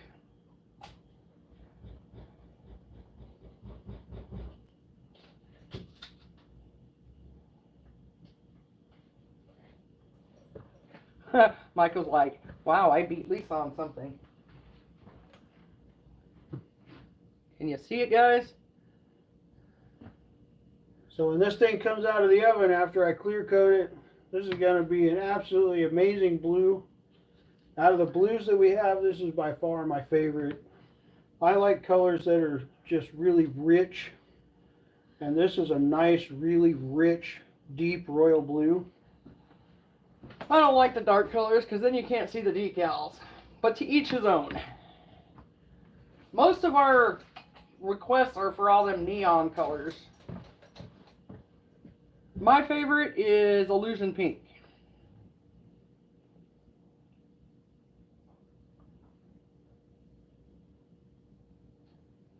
Lisa has the boat PB. The what? The boat PB. You need me to hold that? Yep.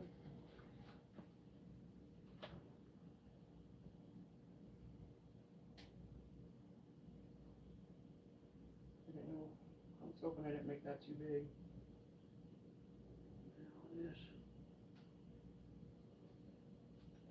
It's big, but it ain't too big. Okay.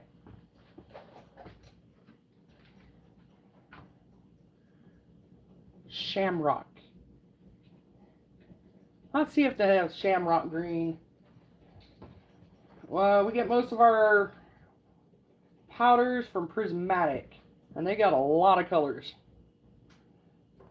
6,000. 6,000 colors. Lisa's PB was 74 pounds off the boat, and Michael's like, dang, Lisa, that's most of your weight. I was going to say, does she even weigh that much?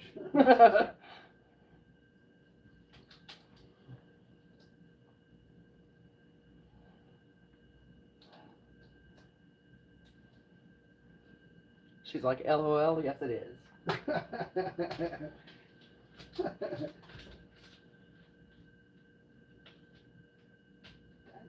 Get off.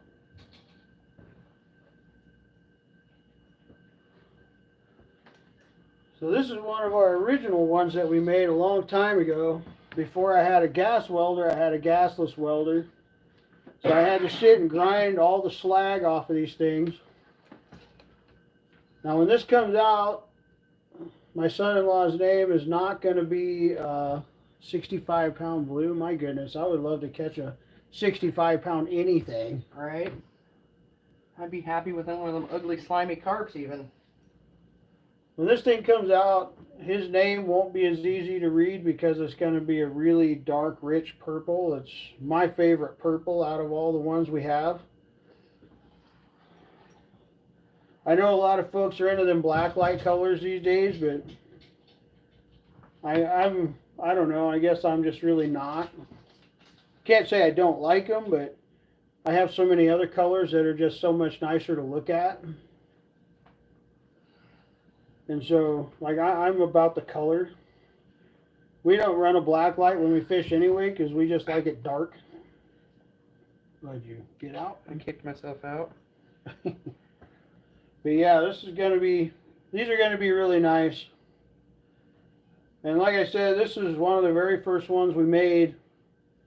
Our daughter bought a pair for her and her husband, and so this thing's been laying around a long time, so we cleaned it all up with the sandblaster, and we're going to coat it up with fresh powder for him, and his name's going to be on it.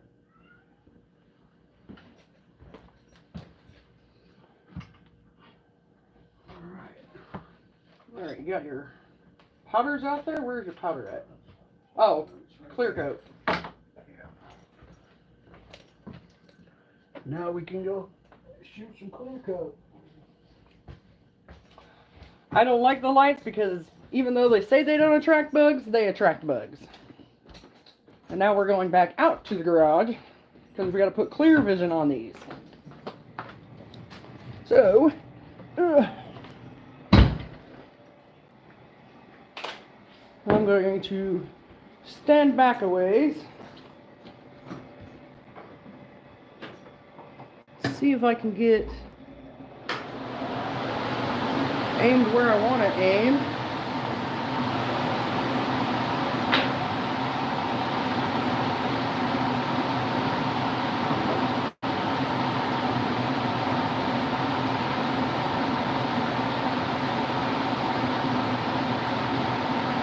Well, if I was smart, I would just flip the screen, alright? And it's not doing that either. There we go.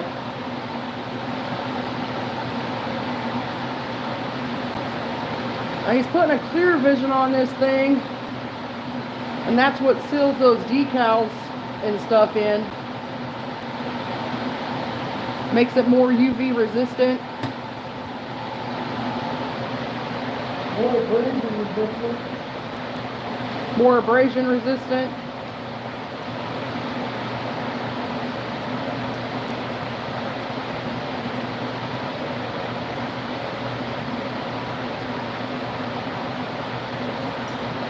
Michael, what part of the military did you serve in?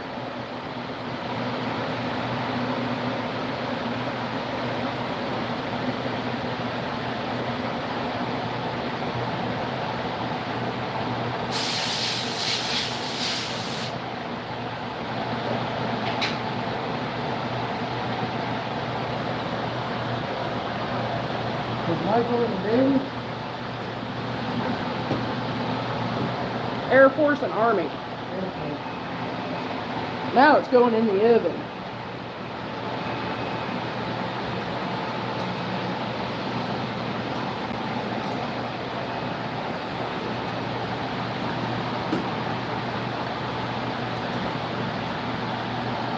He's gonna go get his other rod holder.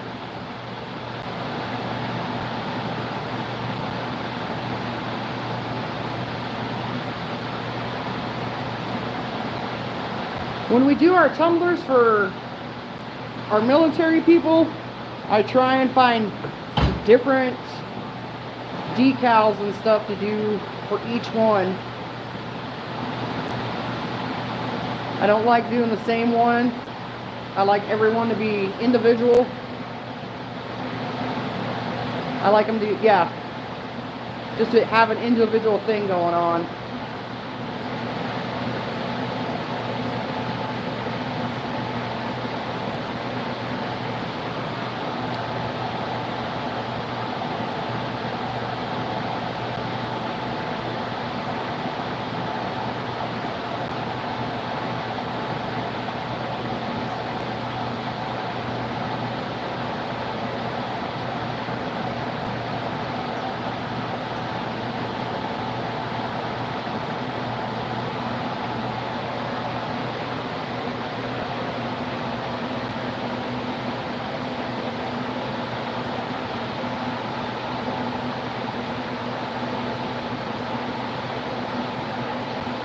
What was your rank in the military?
And that is clear coating. It looks white, but it turns clear and seals everything in.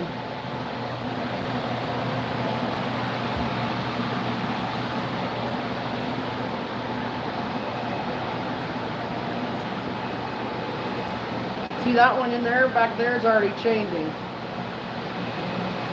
But it'd be darker than that when it's done.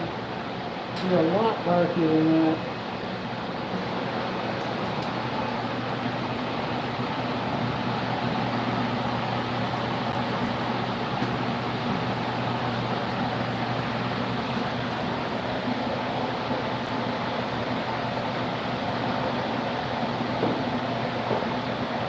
We really need a 2-stall garage. Parachute and fabrication specialist. Life support in the Air Force. Nice.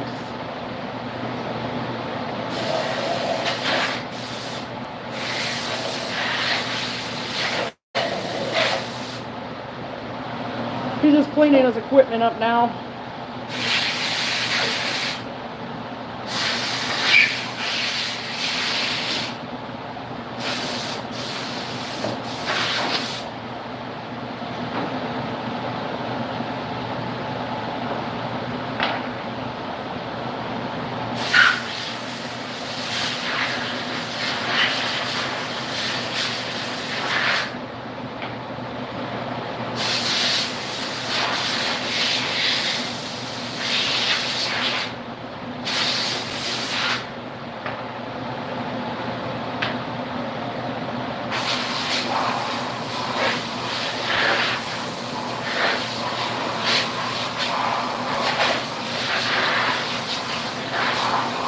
Well, we thank all of our military vets and still serving. We thank you all for your service, that's for sure. I grew up in a military family. My uncles, my cousins, my grandpa, my brother.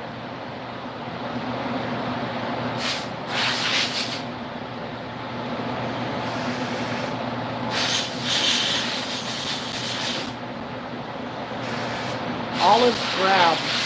What color is that? I'll have to see what that is.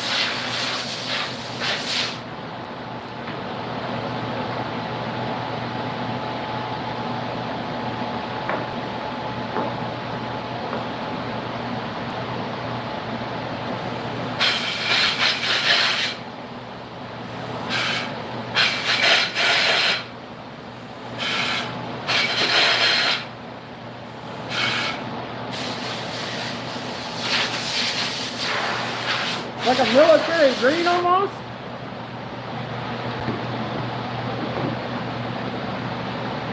I'm sure if we don't have it, we can order it.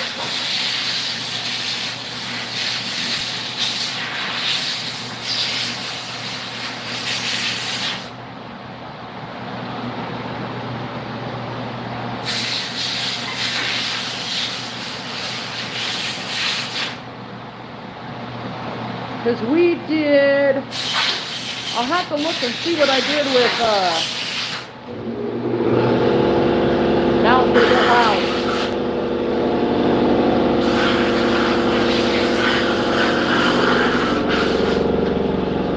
Gotta go inside for a minute. I'll have to look and see what, I did with, Bill Journey stuff. Because I know we've had some military colors that people wanted. I'll have to see what they are. If not, I'm pretty sure we can order it.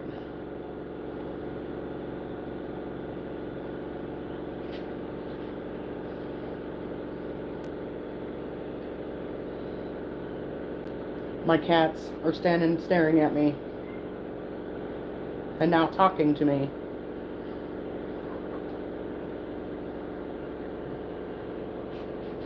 That is Mr. Magoo. He's a 15-pound, very lazy cat.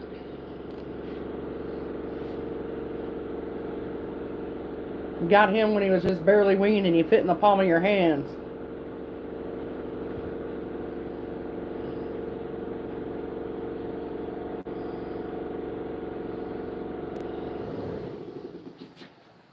Now we're done making noise. The air compressor kicked on.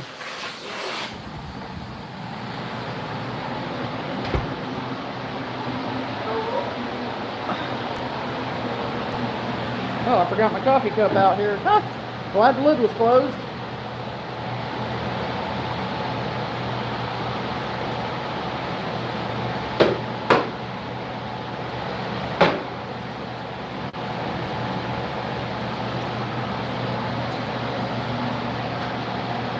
He's putting his stuff away. It's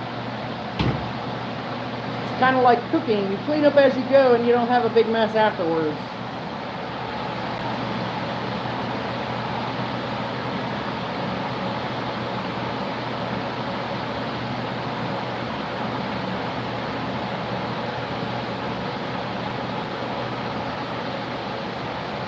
Yeah, he turned it off.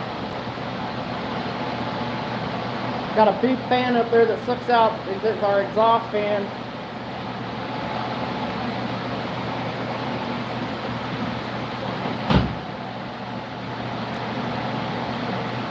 Here you go. Olive drab.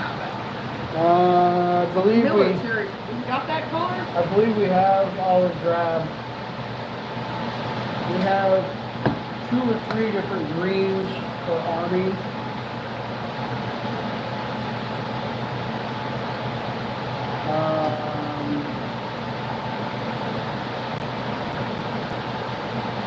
I know we have one that's called Army OD green. green.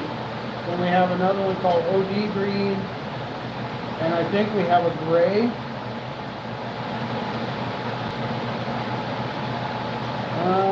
No, maybe we don't have the gray. I know we got at least 2 different greens for the military. Now we can hear. Thank you. Forgot about that. Yeah, we got OD green. That's your olive drab.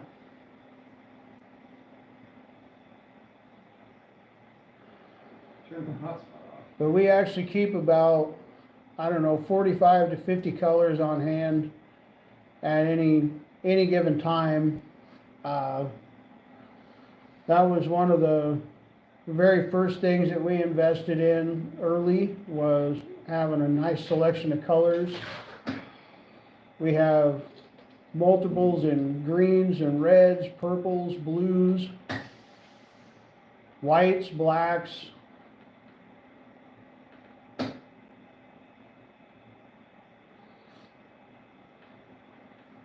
That's awesome. I gotta try and make stickers. Janice has been learning how to make stickers as well. The first round went pretty good for her. The second round didn't go so good. Yeah. But thankfully for our giveaway, we had some stickers from Lynn Rogerson down in Alabama. PJ Rogerson is another guy that's good enough to represent our product. Has been since he heard of us. His wife does a lot of stuff as well. Like we, I don't know, we kind of dabbled in the, what do you call that? Sublimation. We kind of dabbled in that in the beginning, but we just like our powder coat. And there's other people that do sublimation, like PJ Rogerson's wife Lynn, she does sublimation. So for guys that like that, we're pretty quick to just divert them that direction. And she does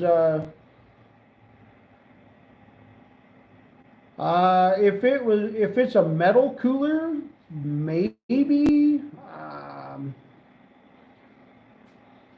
it would ruin the insulation on the inside, I would think. I don't know how they, because most of them are plastic. Yeah, anything we powder coat has to be able to handle 350 to 450 temperature without melting or distorting. Email or phone number, Michael? Yeah, if you just shoot me an email like you did before, but since I'm on my live and not somebody else's, I'm not afraid to throw out prices. I don't. When people question me on someone else's live, I'm very reserved about that because I don't know, I'm there to support that person, and somehow I feel that I'm not if I answer questions like that. So that's why I just tell folks to reach out to me on Facebook Messenger or email. Because then I'm a little more comfortable that way. But on my own live, for our single rod holders and for our Cooler. Isn't it plastic? for our single rod holders and for our tumblers, they're $40 a piece. Message retracted. He asked about a Mammoth cooler. I'll have to look at the I don't prices. think Mammoth makes any metal coolers, No. so we wouldn't be able to powder But if coat he it. wants a just But- price Mammoth cooler. But what we might be able to do is we could get him a price on a cooler if he wants one, and then you still have some of that other stuff that don't require heat. We could put their logo on it and then put that, what do you call that stuff? You did it, you tried doing a cup in it. Still requires heat. I No, don't it's, know. it's just like the stuff they do on the fishing poles. You don't have to get it hot. Oh, I know what you're talking about, but I can't say it. Right. I can't think of it either. Complete brain dead. Yeah, it's there, but it won't come out. One thing that we haven't tinkered with, Randy, because we haven't really been able to justify a good cooler for ourselves. Why am I behind on stuff? Resin. There you That's go. what that is, resin. We've debated on, and I don't know, Mammoth might do this themselves. I honestly don't know, but what we've debated on is, since we're dealers for Mammoth, like putting vinyls on them and then putting a resin coat. Well, if it, We don't know how it would work though. We'd have to buy like a cheap cooler from over at China Mart and just see how something like that would work. but also, But I'd pretty well guarantee you that we could get you a better deal on a good cooler than most people just because we're dealers.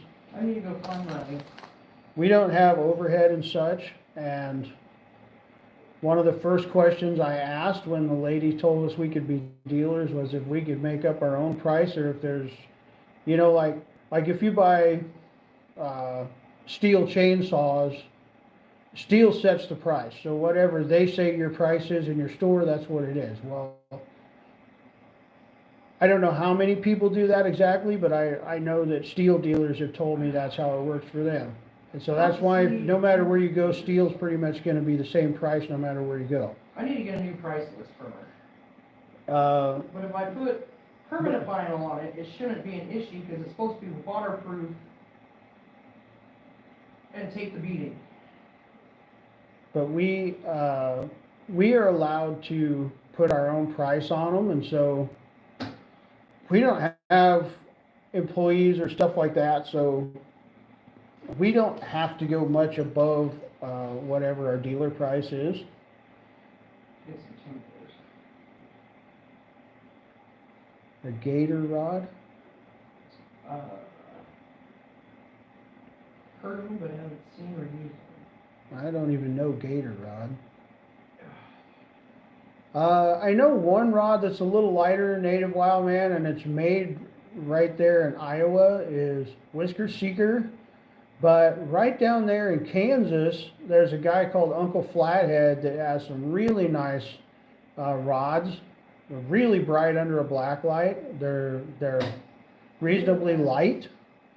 They're very strong, and the guy has a real decent price tag on them. Don't quote me on this, but I want to say that either in Topeka or maybe even that Derek's down there in drawing a complete mind blank on it. But Over Derek's by Tuttle Creek. Derek's right there by Tuttle Creek, right where you're at, might actually carry those. And that would be local money, so you'd be supporting two local businesses, small businesses that way. You'd be supporting your local bait shop and Uncle Flathead. But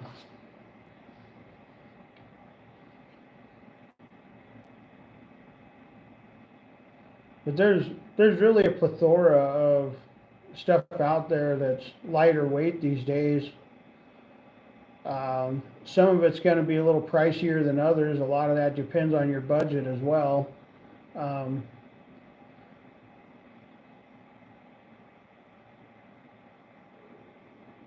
One of my personal favorites that I've tried so far, and there's a lot of it we haven't tried, but one of my personal favorites so far is Trophy Cat. Trophy Cat makes a somewhat light rod, but strong as steel. And they actually have the precise action that I like. It's like I like a rod that's basically a 2x4 all the way up until about, I don't know, the last 15 inches or so from the end, or the last 18 inches, where I like it to be a little bit more sensitive. Not like ugly stick dish rag sensitive, but a little bit more sensitive. But I like something that from there down is just strong, solid backbone, and Trophy Cat happens to have that exact. They don't have the color selection a lot of the other guys do, but PJ Kirker's top shelf when it comes to customer service. The guy's on top of stuff. I personally like their rods, and I catch a lot of fish on them. Like inserts in your line guides.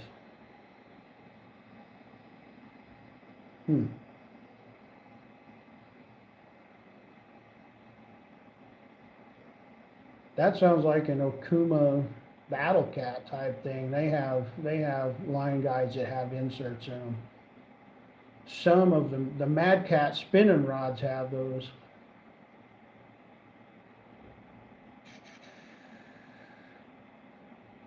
I know I've seen other ones as well.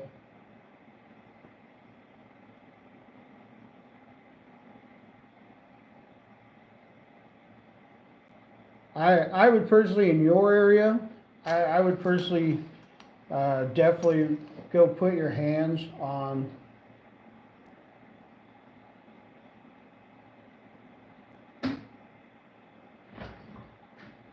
Hey, right on, Randy. I'm going to try to catch the live if that's what you're talking about by show. I'm going to try to catch that live. Hello, Uncle Don. How are you today? Thank you for stopping in. We forgot the stupid dog outside. Was that him whining and howling? Well, it was Kelsey, but it was a neighbor dog barking. Michael, I'm not retired and I still often buy stuff on a budget.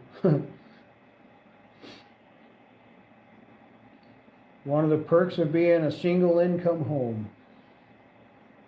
If you work lots of hours and don't have time to use it, you can buy whatever you want. But if you don't have lots of hours, you're limited to what you can buy, but you can at least use it. So it's one of those deals that we face on a regular basis. Native Wildman braid is all I use. I don't even remember what year. It must have been early 2000s. Somebody introduced me to Power Pro, and I switched over. They actually have something called, it's not even a, they have braid as well, but they have something called microfilament that's just like, I don't know, it's like triple extra smooth. It's pretty incredible stuff. But over the years, I didn't think their quality was holding up. Yeah, St. Croix. Yeah, I can't afford no St. Croix. Well, at least you're not afraid to spend money on a good rod. That's a fact. We personally, partially because of price, partially because it works for us, we personally don't use nothing but reaction tackle braid. It's made right up in Wisconsin. Those guys are very, very fast shipping. Um, we used to have a discount code, Janice did. Um, Spaghetti with sausage, nice. But for whatever reason, this year Janice couldn't get it to work, so we don't put that code out there no more. And quite frankly, we've been too lazy to contact them and find out why. But we still use the line because the price is excellent and it seems to be tough enough and get the job done. So that's what we use. I know there's a lot of other small business brands out there. Well, in my opinion, Suffix 832 is the best braid on the market. I don't think you're going to get any better than that.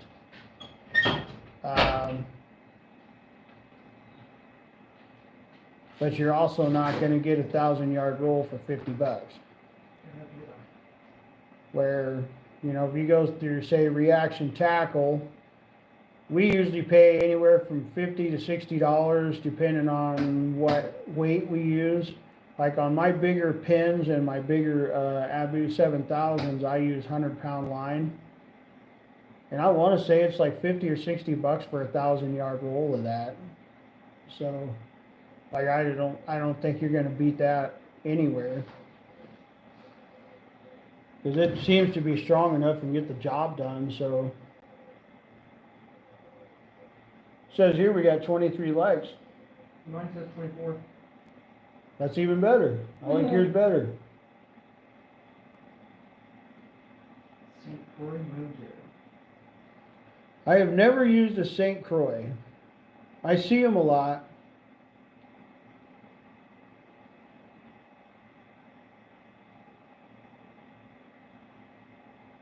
Fins? I don't think I ever heard of fins. But it would be awfully, awfully impressive to be better than Suffix. That Suffix, like I had some 30-pound Suffix on the same reel for like 3 straight summers, and we fish a lot once we get going. I mean, that Suffix is just really durable.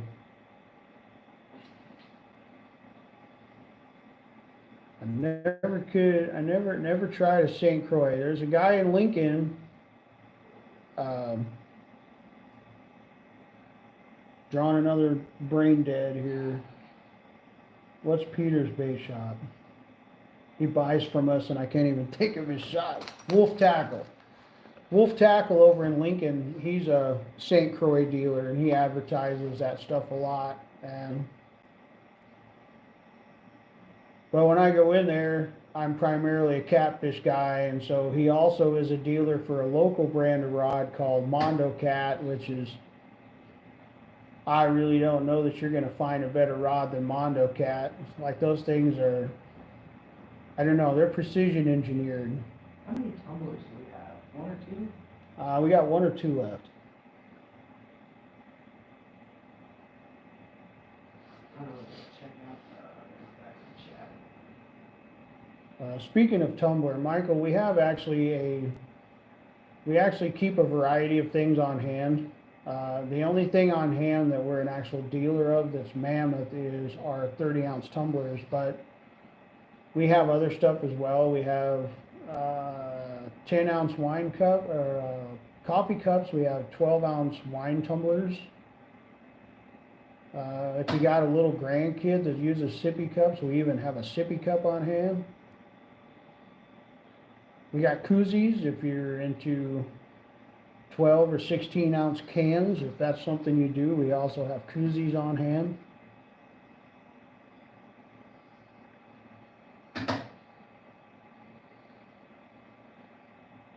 I can't pronounce that word, but I've heard of that braid. I've seen it on Facebook before.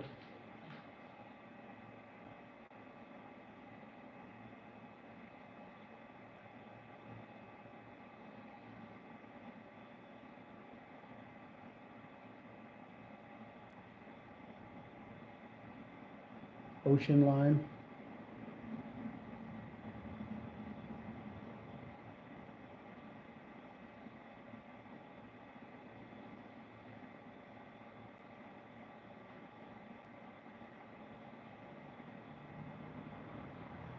Yeah, I'm a huge fan of Mondo Cat. If I could buy one of everything that he makes, I would, and then I'd buy it again. And he's one of the companies out there that I've used that if I had the chance to do so, I would be a pro staff for his rods because they're really good. I don't, there's no companies out there that look at us in that sort of way, but if I had a chance, Mondo Cat is definitely one of them that I'd be proud to sport. Not only to catch a lot of fish on them, but they're probably the most precision made rod I've ever had in my hand. Like most rods, when you cast them, they kind of just go wherever they want to without any necessarily consistency and accuracy, but those Mondo Cats, wherever you look,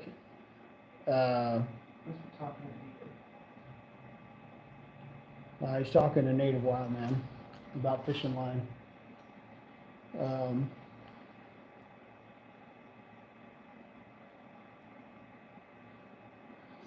Native, I think Slime Cat rods have stainless eyes. We're talking about Don, then he's getting salmon. The only downside to Slime Cat, and I haven't checked in a while, is him keeping stuff in stock. Like when you look up Slime Cat, there's a lot of stuff that's always not in stock. If you can catch the rod that you want in stock though, like there's a guy right here locally that I used to work with that fishes the same river we do almost exclusively. He pretty much don't use nothing but Slime Cat. I think he said last time he counted he's got 14 of them.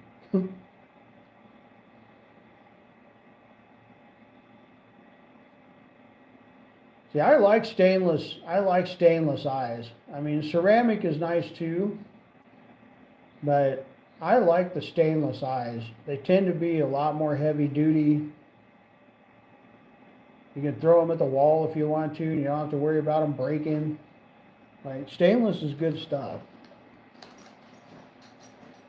Alright, we're up to temperature on the oven, so what time is it? 4:04.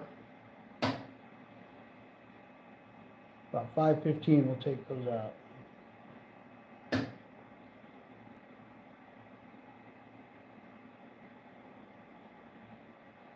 Ceramic is nice though. Like it is a really smooth casting eyelet.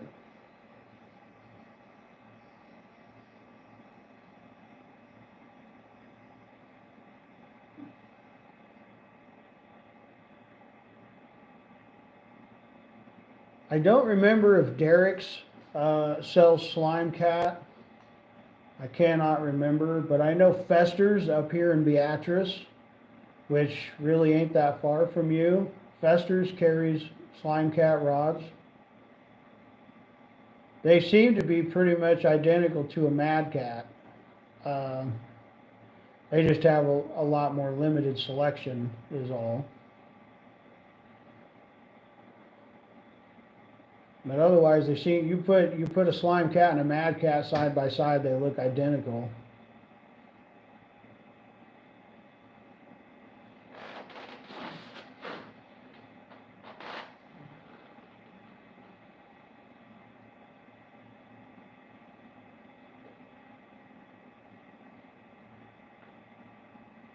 Uncle Don, we're grateful you stopped in too. I don't know that we've had 7 people on a live before, and we definitely never had over 20 likes before. We're pretty grateful for that.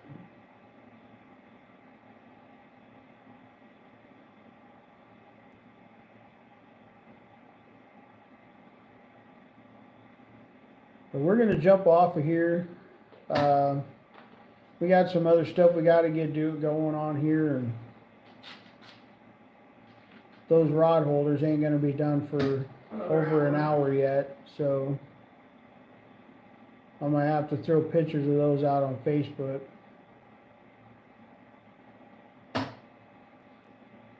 But Michael, whenever you're ready to talk about rod holders and stuff, just shoot me an email, bro. We'll take care of it.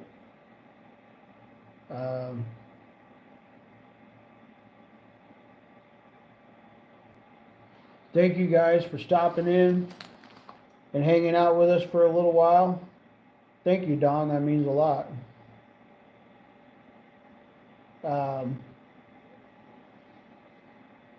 We're very grateful for all the people we're meeting, and it's hard for me. I'm not very good with names, but I'm trying to remember everybody. But thanks again, guys. Appreciate you. All right, now what button do I push? That's not what I want. That ain't the button.